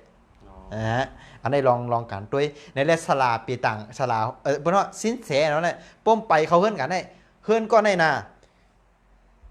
ลูกกับอุบจ้อมเพอในป้หัวน่ะ อ๋อครับ ป้ผังไส้มึงอย่างเนี่ยก็ลูกอุบจ้อมผงแก้วน่ะ อ๋อครับ อำนาจมีตีผงเนาะ อ๋อ เงินคำมีตีผงเนาะ อ๋อ เพราะใครว่าคือว่ามีใครเขียนสุดท้ายมายอมผัวเพราะว่าเฮือนเป็นเช่นนั้นน่ะ อ๋อครับ เพราะใครว่าผงแก่สุดท้ายมายอมมีเพราะผังมีอย่างเลยเพราะนั้นเพราะสินเสเขาเฮือนกันได้ลูกอุบจ้อมเพอในป้หัวน่ะลูกจ้อมมีลูกจ้อมผงเนี่ย giờ có po hơn mi lại chọn xin sẽ khâu hơn cả tan tôi hàng từ po tan bọc lại em nè ô hơn này cắt diện lại thiên gan cọp lòng bên lòng làกันป้องกันพิษกันในเพราะว่าแล้วน่ะนะฮะเย้าก็เพราะว่าไปกับตัวหลังขึ้นสินแสเพราะหัวน่ะว่าขึ้นก็ได้มีเงินนะฮะพอตัวหลังขึ้นสินแสเพราะหัวน่ะตั้นเปิดอย่างเตอสินแสเพราะว่าน่ะโอ้หาเงินหยาบขึ้นไหนเงินในเปิดเป็นหนี้สู่เปิดมาใส่จงก่อนจ้ะนะฮะป้อมนั้นก็ป้อหันหน้าขึ้นจันป้อหัวน่ะสินแสไปเขาเก่าป้อว้าวน่ะโอ้รายจ่ายสู่นำเงินหามากเป็นปากล้านก็ย่อสู่ถึงเก็บอยู่ให้บัดป้อหัวรู้นะฮะเพราะว่าหลังตั้งหลังขึ้นมันจันกันไหนเนี่ยโอ้เมื่อหลายปีเพราะสอนปีหัวน่ะป้อปีแล้วเลยเหลากับโต๊ะกันนั้นก็เมื่อปีนั้นในสุญญาเปิ่นโกงสุ่มซะนะหัวน่ะนะฮะซึ่งมันหู้อะไรใครว่าเบิ่นเฮาว่าสิ้นเสียในเหลือตาติบอันว่าขนาดนะเฮาเหลือตาติบไหนมันบ่ตาติบในเหลือได้สมาธิพอนายพุทโธในที่หันก็หันมาบ่หันก็จังหันนั่นขนาดนะก็กะอันที่เสียในมันหลวงพุทโธไปเขาเฮิรนเขาก็ทำโมก็หันกันเด้อนะฮะเพราะนั้นเนี่ยนั่นคือลองฮงจุ้ยที่เขาสิ้นครูเมืองเหลียวถามมาลองว่าตั้งนาเป็นเต่าล้ำตั้งหลังเป็นเต่าล้ำตั้งนาเป็นหงแหลงตั้งขวามือเป็นเสือขาวก็ตั้งซ้ายมือเป็นมังกรเขียวนั้นนะคะนะอันไหนมันมีหลอกจากไหนคะเมื่อในเขาไล่มาก็คือพอแม่พี่น้องกดไล่ป้อน้ำกดแชร์ก่อนป้อน้ำเขาขำใจเขาเนี่ยอันไหนเป็นหลอกจากไหนยาวเนี่ย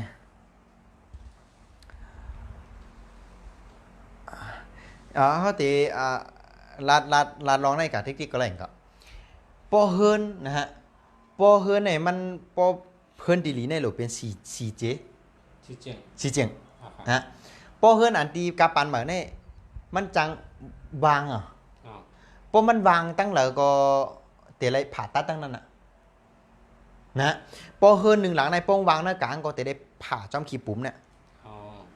พอขึ้นหนึ่งหลังในป้องวางอันที่ตั้งนานก็ป้องวางผังกว่าก็ไม่ยิ่งเตะเลยผ่าตัดอันนั้นก็เลยผ่าตัดเกี่ยวกับด้วยแขนนะมะเร็งเต้านมอะไรเนี่ยเพราะว่ามันวางผังซ้ายมือเนี่ยก็ก้นใจเตะเลยผ่าตัดอาจจะผ่าตัดหัวเบาแขนอันนั้นก็แขนหักขาไว้ก็จังเป็นตั้งนานในเป็นมือตั้งหลังในเป็นขาตั้งหลังเตะในเป็นโกนเป็นหูโกนตั้งหน้าพัดถุงในเป็นชบหลังคาในเป็นเหมือนหนังจอมหูนั่นเนาะnơi hơn này bên đằng mình đằng nó tú mình sayเขาเนี่ยมีหลายคดหลายครั้งนะฮะเป็นเช่นนั้นเยาก็ป้อเหมือนหนังว่าหลังเฮือนเพราะว่านั้นเขามาอุบแทงซ้ำแทงเนาะย่ำแทงแต่ได้ต้องหลังเฮือนในป้อเหมือนจังว่ามันสูงบนอ่ะมันมีตึกอันนึงในสูงบนอ่ะป้อแหลดออกมาเงาป้อมาห่มเฮือนเอาไว้ไหนอำนั้นก็มีรอยสูงบนอ่ะป้อฝนตกในเงาป้อแหลดออกในเงาป้อมาห่มเฮือนเอาจะไหนจำไหนมันดีอ่ะมันดีชื่อไหนเหมือนเจ้าเขาว่านั่นน่ะอันเป็นปอเลี้ยงไม่เลี้ยงเขาเป็นเจ้านายเขาเป็นมันเต็กเต็งเป้กินข่มเหงเขานะขนาดเสียมก้าซ้ำพอมีลูกน้องตะเป้ซ้ำลูกน้องเขาซ้ำล่าออกเลยล่าออกให้มันกาล่าออกให้เอาซ้ำกาจานเอาลูกค้ากับชอบไหมเนี่ย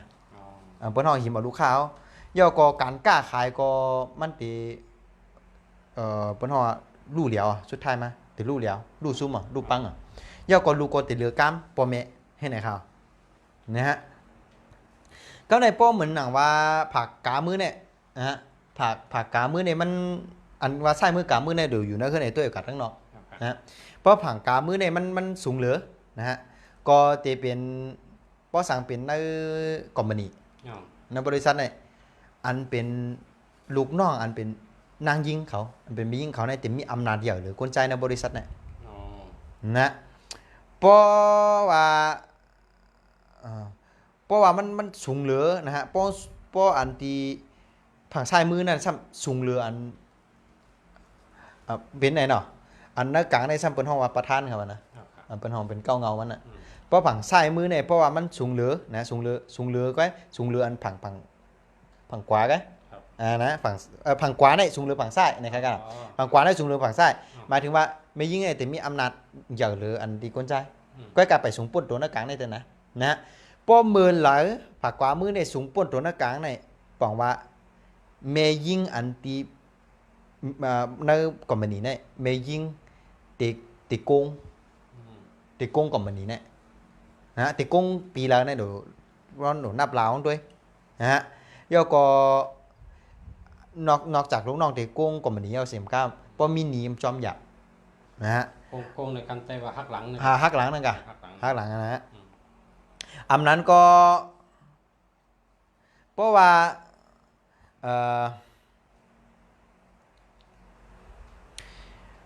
ผักไส้และผักกาเนี่ยนะฮะมันเพ่งเป้งกันนะเนี่ยอันเป็นลูกน้องตะเป้นั่นตีจอยนาการกอมมานีในไรลี อ๋อ นะฮะเพราะผักไส้ผักกวาและผักไส้ในเพ่งเป้งกันนะ ครับ ตั้งสูงนะ ครับ ก็กะไอ้นาการในหลวสูงเลยเบิ้ล ครับ อ่าเอ่อลูกน้องตะเป้ในตีจอยหรือคอมมานีในไรลีนะฮะก็ในเพราะว่าผักไส้มือเขาเนี่ยนะฮะสูงป่นหรืออันที่นักตัวหน้ากลางเนี่ย อ๋อ อันตัวหน้ากลางเนี่ยนะฮะเขาอันนี้เขายกตัวอย่างนะตัวหน้ากลางเนี่ยมันนำว่ากอมมานีหลงนะนะฮะก็เพราะว่าผังไส้มือมันจะกล่าวว่าเป็นกอมมานีค่ะก็สมมุติว่าหน้ากลางเนี่ยเป็นกอมมานีไส้มือเป็นตึกหังก็อะไรปักขวาเป็นตึกหังก็อะไรเขายกว่าผักอะไรสูงผักอะไรแต้มให้ไหนค่ะก็ยกปุ่งสามปั่นตัวนะฮะ เพราะผักไส้มันบนห้องว่าเพราะผักไส้มันสูงป่นตัวกลางในลูกน้องตะเป้อันเป็นก้นใจนั่นตีโกงตีหักหลังตีเปียดเลียนตีเอากว่า เอาครับ นะฮะเพราะใครรู้ว่าเพราะไหนๆเพราะสินแสไปเข้ากันได้เพราะฮู้เดียวว่าเป็นลูกน้องก้นใจโกงกว่าเป็นลูกน้องไม่ยิ่งโกงกว่าเพราะบริษัทในผังอันเป็นก้นใจในมีอำนาจเลยผังไม่ยิ่งในมีอำนาจเลยในเพราะฮู้หมดแล้วขนาด ไปเขาบริษัททำตั้งอย่างแต่พูดว่าบริษัทในติดขึ้นอย่างบริษัทในสุดท้ายมามียิ่งเด็กกงสุดท้ายมาคนใจเด็กกงสุดท้ายมาเตี๋ยวลู่ซุ่มกับตั้งเซ็งเนี่ยสิ้นแสไปเขาเพราะด้านหูโอขนาดอันนี้สิ้นแสหูเนี่ยมันจะว่ามีหูติดแต่ติ่มจะก็เปิดมันมีปักเปิงมันไว้ในแรงมันหูนะฮะเย่าก็พักตูเฮิรนนะฮะหมองก็ในเจอสงเฮ็ดพักตูหลายแบบนาเฮิรนมีคางเฮิรนมีหลังเฮิรนก็มีทั้ง อ๋อ พอมีพักตูหลายแบบในก้นอันอยู่หน้าเฮิรนนั่นก็มีเฮิรนหลายหลังครับอ่ะมันจะว่ามีเฮิรนนำค่ะนะ อ๋อ โผกับมีเฮ็ดเฮิรนปันมีน้อยหลังเฮ็ดเฮิรนปันมีน้อยของมีน้อยทางหลัง อ๋อ เฮ็ดไหนคะน่ะเพราะว่าพักตูมีน้ำในกวนใจก็มีเฮิรนหลายหลังอ่ะกวนใจมีเฮิรนหลายหลังวันนั้นกับมีน้อยไว้หลายก็ เอาครับ เพราะนั้นเนี่ยอย่าไปมีเฮ็ดเฮิรนไหนอย่าไปเฮ็ดประตูหลายแบบฮะเฮ็ดเขาออกตั้งเดียวในดีเดือเปิดก็เพื่อโพดที่ฮักเดียวเมียเดียวแล้วก็แต่มีเมียก็เดียวที่อยู่เฮิรนจอมเฮาเพราะว่าเฮ็ดประตูอ่อนปันแทงไหนก็เหมือนว่าจี้ตั้งวันนั้นมันกับมีเมียน้อยเลยนะเฮิรนอันสิ้นเสกับด้วยมาตั้งนานในที่โพกับมีเมียน้อยในป้ายหลายในมีประตูอ่อนฮะ อ๋อ นะฮะไอ้โพถึงกับมีเมียน้อยก็เปิดเหมือนว่าเปิดเฮิรนปันแทงหลังนั่นน่ะสุดท้ายก็ได้เฮ็ดเฮิรนปันมีน้อยหลังซื้อกาปันในกันก็อยู่จอมมีน้อยนะฮะเพราะนั้นในเฮิรนเนี่ยเจ้าประตูหลายบ่ในผมมีเมียน้อยนะเพราะเป็นอันเพราะลีเดอร์เปิ้นเนี่ยเจ้าประตูเลี้ยว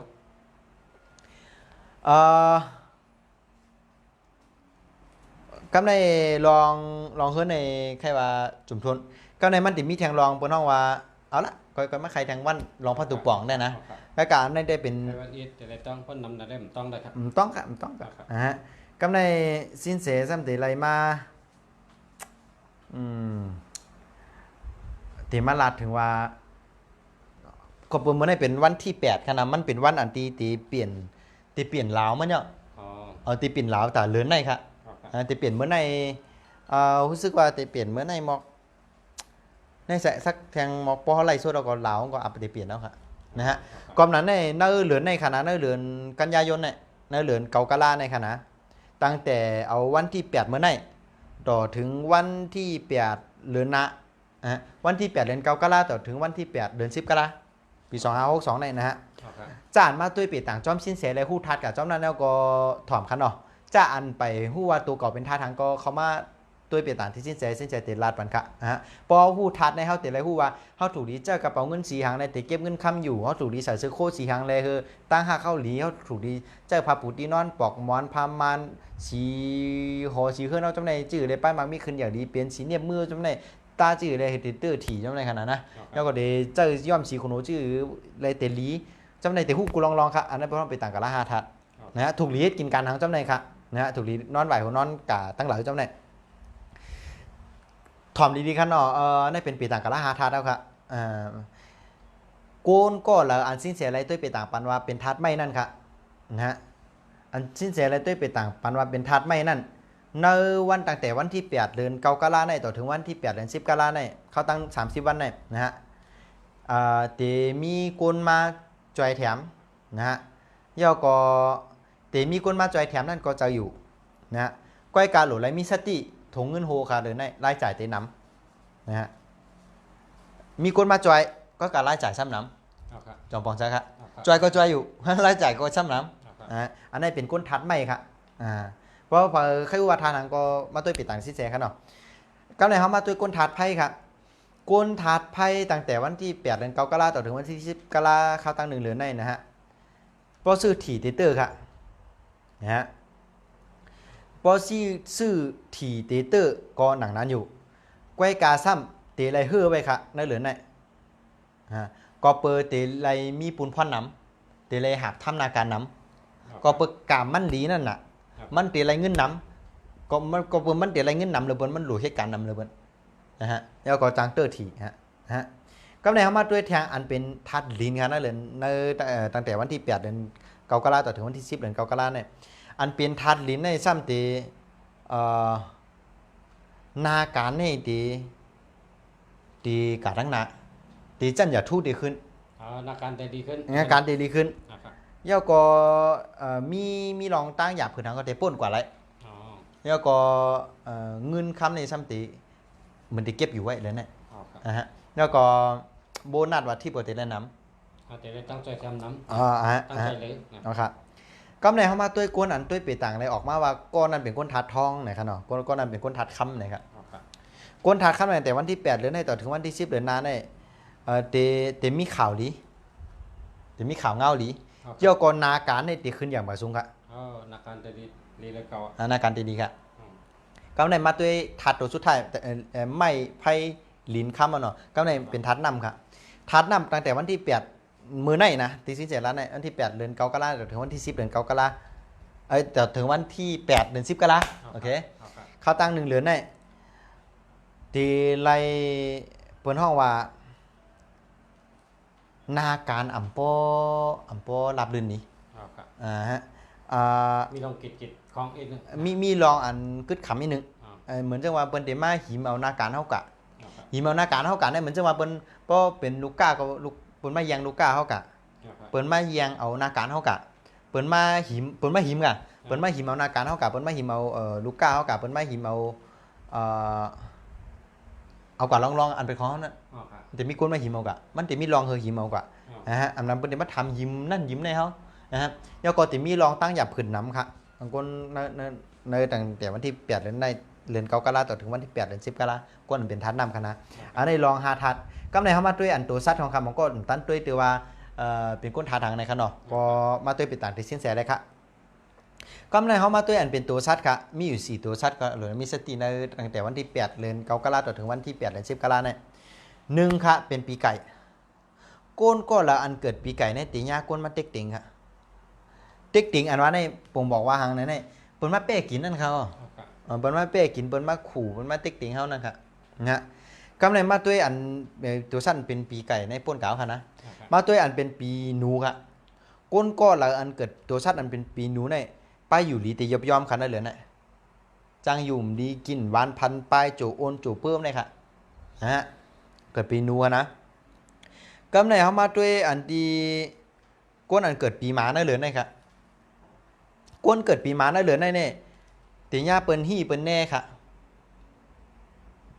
มาเปิ้นตีญ่าเปิ้นฮี่เปิ้นแน่เปิ้นวาแห้งค่ะเป็นเสพเป็นเนนเนี่ยนะ ฮะเต็มกัดเย็นเลยกะก็เนี่ยมาด้วยปีตัวชัดปีสุดท้ายครับเนาะปีสุดท้ายอันได้เหลือมีสติได้เปิ้นฮ้อปีปางใต้ครับนะฮะปีปางใต้ในซ้ำตีจางยาเพกึ่งกังครับเพกึ่งกังอันเฮาอ่ำบ้วนถึงนั่นอ่ำทางอะไรเปลี่ยนมาจำนั้น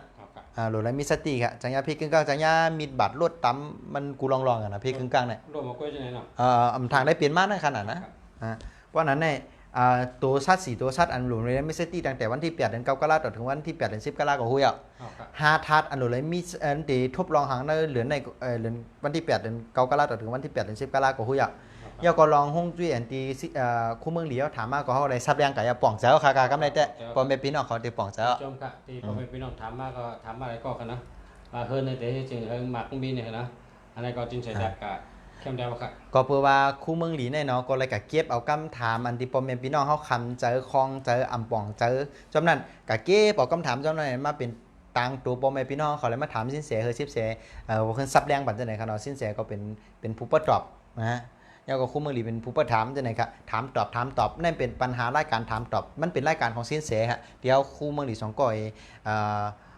เงียบมือกันในพวกตังป่องมา2รายการได้ยิบมือกันครับยิบมือกันครับนะฮะที่แต่ในรายการในเต็มโปเป็นมาอะไรครับมันมีอยู่วันหนึ่งมื้อหนึ่งวันหนึ่งนะฮะคู่มือดีเลยถามเขาลองกูลองครับกะ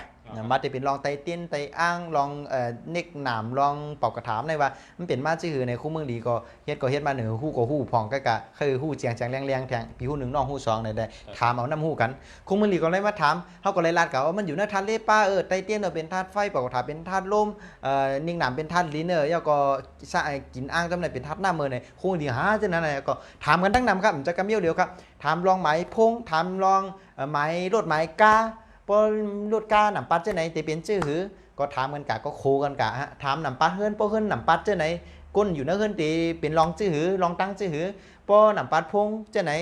ถามกันนะฮู้ได้ฮู้เหมือนกันก็ถามกันด้วยปีฮู้หนึ่งน้องฮู้สองนั่นขนาดนะก็ถามกันไปหลายได้คุ้มดีตีถามสินเสค่ะกะถามในมันเหมือนหนังว่ารับมิดนั่นขนาดมันเป็นโกงเป็นขี้เมงขนาดรับโกงลืมห้ามกินเราเราลืมค่ะลูกโกงเป็นหอขึ้นโกหอขึ้นได้รับกันนั่นน่ะรับผ้ารับพายนะคู่เมืองนี้มันเป็นตัวอันหินลำมาเขาเป็นบินเนี่ยเอามารับกันให้ไหนชัดไหนกันเพราะอยู่หลายๆเขาแหล่ใกล้เขาอยู่จำกันเขาดูมาทำกันอุบกันว่าอยู่ไกลๆก็ทั่วกันจะถึงกันก็ในอุบกันทำกันกะทำมาเขาตั้งหึงเขาให้กับเขาตั้ง2-3เดือนนี่เขาทำกันกูวันครับถามลองนั่นถามลองได้ถามกูลองถามจอดเจี๊ยแล้วก็ลองมีเปิ้นได้ถามเขาก็ถามยาวกำไรขึ้นสินแสก็เลยตอบปันเกลีดปันตอบปันเกลีดปันตอบปันเกลีดปันป้อมมีอันข้างอันคำหิมเมียวเกลีดเลยกูเมียวคุ้มดีวะป้อนนั้นเนี่ยเฮามาเงียบมือกันยิ้มมือกันนะฮะยิ้มมือเงียบมืออันเดียวกันอยู่ตื่นมือกันก็อะไรวะนั่นก็ยิ้มมือกันใจมายิ้มโอเคเฮามายิ้มมือกันปันตั้งหูปมเมพี่น้องไต้เฮาก้นอันไข่หูและอันหูเตี่ยถามแล้วนั้นมีตั้งนำเฮาคุ้มมือหลีเนี่ยจอดจี้ถามเจ๊ก็สินเสก็ตอบไรปอตั้งเสียงเอามีหาอันที่สินเสตอบไรลั่นไรในกอบนั้นแหละอย่าเก็บไว้อย่าเสืองไว้อย่าซิ้มไว้กุ้งขึ้นหอนะครับนะคงมันดีก็ว่าเขามาหลับมีปั่นปอมเป็นพี่น้องเขาหลับจอมผายจอมว่าไหนวะปอมเป็นพี่น้องก็เลยนำหูจอมเนี่ยว่าแล้วก็เขาก็มาอุ่มมาลาดกันเลยตั้งใจเลยเฮ็ดรายการให้ขึ้นว่าชื่อว่ารายการสินเสเนี่ยก็คู่เมืองดีไปพอขึ้นกับเก็บเอารายการอันปอมเมปีน้องเขาถามเขามาในเอาขึ้นตั้งอันคู่เมืองดีใครฮู้พองตั้งอันปอมเมปีน้องเขาถามคู่เมืองดีมาพองและหมองเมียวก็ตอบไรหมองเมียวก็ตอบไรลองห้องจุ้ยเนี่ยก็เอามาถามสินเสก็เป็นสินเสอะไรเห็นมาอันไหนกันเนาะแล้วก็มาถามกูลองกูวันอันเขาถ่ายทอดสดมาในก็ซ้ำกันในวันค่ะนะกามลาดเนี่ยลองลอกไล่ก็ซ้ำกันค่ะสังใครกูว่าอุบลองหางลาดลองหางเนี่ยพอขึ้นกับถ่อมขึ้นตั้งหลังค่ะเดี๋ยวเลยป่องใจก้อยนะฮะเดี๋ยวป่องใจก้อยว่าอุบลาทางเนี่ยมันถ่อมก็อิ่มเบอร์ค่ะแค่อย่างแรกอิ่มเบอร์เนี่ยมันจะกล้ามคอเก่าขนาดมันจะกล้ามคอเหลียวมันจะลองเหลียวมันเป็นจับกันมาเป็นลองค่ะนะก็หัวคอนี้เนี่ยน้ำปนเมปีน้องก็เหลียวผู้ถ่อมยี่น้องเขาทั้งหมดทั้งสิ่งเมื่อในก็มีอันเมื่อหนัง ปักปืนรัดมาทั้งเสียงแนวเอ้ยบ่พุกที่เป็นรายการชื่อเที่ยงไหนก็อาจจะเหมือนจังว่านาเฮือนเฮาไหวกันทั้งในถูกดีกล้าขายยังเสียงขายโคไหวกันในถูกดีเอาหางมาขายจังได๋ขนาดนั้นแล้วที่ขายนี้ไปมันมีที่ขึ้นอย่ามาชุมเนี่ยมันพุกอาจจะอุบร้องได้ก็ได้ก็ด้วยก่อนว่าปอมพี่น้องเฮาที่สนใจบ่สนใจป้าใจนะฮะก็เปปอปอมพี่น้องเฮาสนใจป้าใจลองหังก็ให้ฮู้ลองหังก็เขียนคอมเมนต์เข้ามาที่คู่เมืองลีก็ได้นะฮะที่สินแสก็ได้ก็สินแสก็ที่เก็บเอาที่หันว่ามีพรดีที่อันตัวผู้อุปราชสินแสก็ดีคู่เมืองลีที่มันมีพรดีแต่ผู้ถามที่มันมีพรดีแต่ผู้ตอบที่มันมีพรดีแต่ผู้ถ่อมยินเพราะมันมีพรดี3ไผ่หุ่มจู้เหมือนเก้ง3ขาตั้มมันเจ้านั้นเนี่ยเฮาสินแสติดต่อปันกามคนนั้นพอกามคนนั้นอันถามมาได้ลองได้ตาได้สินแสก็เอาเงียบขึ้นมาถามก็ก็หมดพ่อแม่พี่น้องที่มาหล่ากมันหล่าทั้งนำก็ครับก็หล่าได้เป็นรองเขาก็รองปันน้ำหุ้นเป็นรองสินแสครับนะฮะก็เปิดเขาควายเปิ้นน่ะก็เปิดเขาควายเปิ้นเขาหันเปิ้นไล่ลีมไล่เขาเลือดไม่ก็เปิดเขามีรองตั้งยบย่อมเลยเขาควายเปิ้นเขาอิจฉาเปิ้นเลยเขาหล่าเปิ้นนะกูเปิ้นไล่ลีหรือเขาจะน่ะนะดีรู้เขาคนจำได้ดีรู้เขาน่ะนะฮะก็เขายังกับเป็นลูกจ้างรับเหมาก่อสร้างของเขาน่ะนะเพราะว่ามันหล่าเปิ้นในเต้นที่เป็นซัดเทลอ่ะนะฮะก็เพิ่มเป็นก้นหล่าเพิ่นไหนเลยมันเพราะว่าจัดปานก็ยังเป็นก้นทำเมาก่อสร้างเก่าชิบเก่าตั้งแต่ทำเมาก่อสร้างก็ได้จัดปานแต่นะฮะกำในเป็นรายการสิ้นแสค่ะเมื่อในวันที่8เดือนกรกฎาคมปี2562ค่ะออกรายการกูวันค่ะเข้าย่ำใน8:00 นเจ้าเลย8:00 นลาเลย8:00 นก็หมวกกันได้แกค่ะประมาณ8:00 นประมาณฮะประมาณ8:00 นเฮาก็มักมันว่า8:00 นตรงในกำบังค่ะมักมันประมาณ8:00 นครับเพราะ8:00 นเนี่ยมันเปิด Facebook เปิดอะไรเยอะค่ะนะฮะย่อก็เป็น8:00 นกลางคืนกันเนาะ8:00 นกลางคืนกูวันๆกะถามตอบปัญหากูลองนะฮะแกรีดเธอแจงแรงๆนะฮะอันนั้นเป็นปัญหาที่ผมจะว่าปัญหาที่คู่เมืองดีเขาเตรียมกันมาแต่ผมจะเอาปัญหาพ่อแม่พี่น้องถามเขามาหมองก็โทรมาอุบคู่เมืองดีผักถามหมองก็ถามเขามาที่คู่เมืองดีตรงๆซื่อๆนะคู่เมืองดีก็เก็บไปเอามาถามอันก้ามถามเนี่ยผมจะก้ามถามคู่เมืองดีครับเป็นก้ามถามพ่อแม่พี่น้องตั้งเฮือนเนาะเขาค่ะนะฮะผมจะตั้งเฮือนสินเสียผมจะตั้งเฮือนคู่เมืองดีผมจะพี่น้องอันพูดถ่อมยินเนาะเขาตั้งหมดตั้งเสียงในค่ะนะแล้วก็เก็บเอามาถามนะฮะแล้วก็พอหันว่ามีพรดีก็จอยกันแซ่โอ้ยก็จอยกดไลค์แล้วก็กดแชร์ปันโอ้ยก็เหลียวฮู้เขาแหละนะฮะ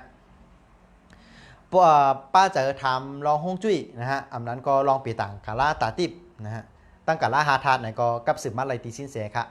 หมายพง065669363ครับหมายพง065669363ครับถ่อมดีๆครับเอาหมายพงสินเสียครับ065669363ครับสั่งพังใกล้ฮู้ลองไปต่างกาลาหาทัดฮู้ตัวก่อเป็นคนท่าทางถูกดีเจอกระเป๋าเงินจื้อหือถูกดีใส่โซโคสียางถูกดีกินการนางในก็โทษถามเขาว่าอะไรครับอันนั้นก็ฮู้วันเดือนปีเกิดก็เขามาหาสินเสียมาด้วยไปต่างกาลาไพ่ตาติบก็อะไรเหมือนกันครับมันแม่นเหมือนหูติบตาติบนั่นครับอันนั้นก็โอ้ป้าเจอใส่ใจลองฮงจุ้ยใครสนใจลองฮงจุ้ยใครมือตัวปางมือตัวเสียงขายโคปางมือตัวหัวตัวเฮิรนก็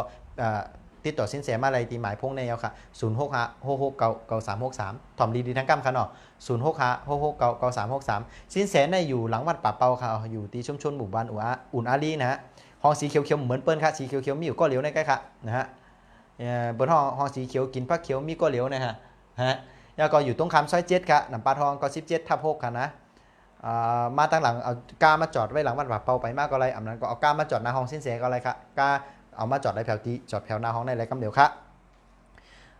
อองตีถ่ายทอดสดแต่เร็วในเป็นออฟฟิศสินแสค่ะเนาะสินแสประจำออฟฟิศในกูวันค่ะเข้ายามเหตุการณ์สินแสนั่นน่ะ10 โมงต่อถึงนาฬิกา6 โมงปลายลาค่ะตั้งแต่6 โมงกับสินแสก็ติดเตรียมข้อมูลไว้ปุ่นตัดถ่ายทอดสดตอบปัญหาปันพ่อแม่พี่น้องเขานาฬิกา8 โมงขิงเช่นไหนครับเฮาสินแสก็เมื่อในแต่ย้อนสุดต้องเหอพ่อแม่พี่น้องโอ้ยก็หลีผู้ถ่อมยินนะเขาทั้งหมดทั้งเสียงนะฮะอยู่หลีมีเงินห่างหลีกึกปืนกันกูก็เสียกำค้าเหมือสูงค้า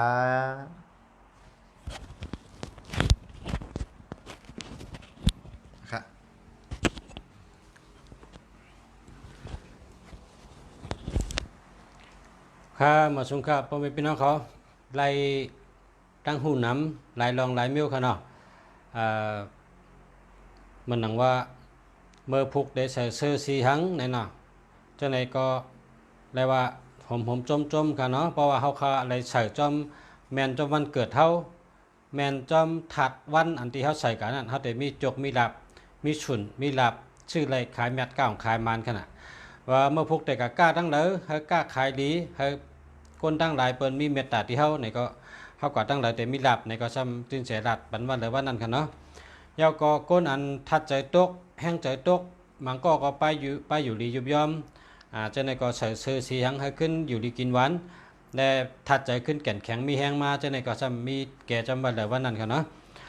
เพราะว่าเฮาขาดถ่อมเต้ในก็เฮาขามีสติเหตุถ่อมนะสติวิริยะพอเฮามีสติเนี่ยเฮา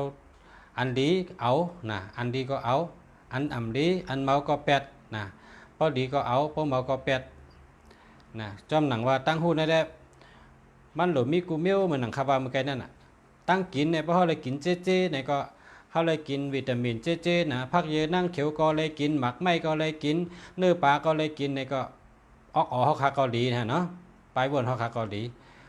เท้าตัวคนเกิดเมืองหลงเนาะคนเกิดอันเกิดเมืองหลงคนเกิดจำปางลายเขาในเขาเลยกินอาหารเจน่ะจะว่าเขาเป็นคนรักแหลมขนาดเมืองอันขึ้นใหญ่มาสูงในก็เป็นเมืองอันจับปางลายกำนำค่ะเพราะว่าเนื้อปางลายในเดมีตัวชัดตัดแมงกูเมียวเพราะเขาเคยกินกุ้งกินเนื้อกินปลาในมีเจกำนำเห็มกาชัดพอกินหมักไม่หมักดอกในก็เขาเลยต่างเฮอช่างพ่อเป็นว่าขายถึงเมืองเขา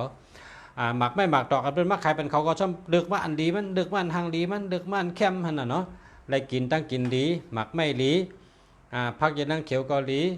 เนื้อปลาเกาหลีเนี่ยเพราะว่าอะไรกินดีก็เอาดีปิญญาดีหยานดีค่ะเนาะเพราะตั้งหู้เนี่ยก็เหมือนกันค่ะตั้งหู้เนี่ยเพราะเขาอะไรหู้เจ๊อะไรหู้น้ำ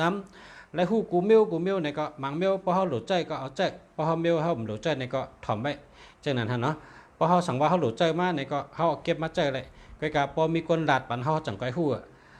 เพราะเขามีคนหลาดปันมันก็หู้ก้นก็เร็วนะเฮิงหู้กูเมียวไหนมันมีไผก็ค่ะก็กะก้นอันใครหู้ได้มันหลุดเลเพนกูวันค่ะเพราะก้นใครหู้ตั้งหู้ในไหลมากูวันมันตัวตอนมากูวันค่ะเพราะเขาใครหู้น้ำในก็เขาหลุดเลเพนที่กูวันหลุดหากูวันตั้งหู้ในมันเด็ดแหลกลายมาปันกูวันกับปันวันเมืองขึ้นใหญ่มาสูงเนี่ยมันเด็ดแหลกลายมามันเด็ดปอมาค่ะพอจั่วเขาขาอ่านเนื้อเขาขาออกมาจันชิปเนี่ยเขาอยู่ห้องเฮียนออกจันชิปเขาขาเฮียนมา10 ปีเนี่ยเขาขาว่าเขาขาหู้นะเนี่ยมันใจค่ะอันนอกห้องเฮียนเนี่ยมันนำนะคะอันเขาขำได้เฮียนนั่นนะมันมีทางน้ำมันนำก็เปิดจากนั้นเขาหลุดอันดิกอันเขาออกไว้10 ตันนั่นได้มันเปลี่ยนเงาขำปืนก็ในกะนาเขาสำรวจเลเพนกูวันหรือหากูวันกูขิงกูย่ำเนี่ยหรือหาตั้งหูมาใส่แต่เสนั่นอ่ะภาวะเขาติดขึ้นใหญ่มาสูงจัดปานเขาติดขึ้นใหญ่มาสูงอาชักก้นเท่านั้นนะเป็นวันเนี่ยเมื่อเกิดมาเป็นก้นผานเป็นชังคะเพราะว่ามันมีทั้งเพศชังเพราะว่าเขามาอยู่เมืองก้นเนี่ยเจ้าชีวิตชายใจเขาชุ่มกับลายๆเขาคัดใจเกี่ยวจ้าเขาได้เป็นก้นเปลี่ยนลายกว่าใจไหนได้เขานั่นน่ะตั้งเพศเขานะเพราะเขาเกิดมาเป็นก้นผานเนี่ยมันมีตั้งเพศค่ะไผ่ก่อมเพศปอแมวก่อมเพศตัวก่อมเพศก็การเขามาอยู่ในเมืองก้นเนี่ยเขาหลุดคัดใจเป็นก้นมีพอถึงเขาตายกะเขาเกิดไว้มวยแต่ลูกหลานชื่อเสียงแต่เจ้าเคอพรดีแต่วันเมืองอาโจแต่ก้นลูกตั้งก้นอันอยู่ก็ตั้งหลังเจ้าเนี่ยนะฮัลโหลเฮ็ดได้เจ้านั้นครับเนาะก็เมื่อไหร่ก็อุบกันให้กันมาพกข้อกันทั้งวันใหม่ครับเนาะข้ามาสูงครับพอไม่พี่น้องเขากูก้นค่ะย้อนช่วยขึ้นใหญ่มาสูงมากมีขึ้นใหญ่มาสูงมีเงินในคำกูก้นค่ะมาสูงค่ะ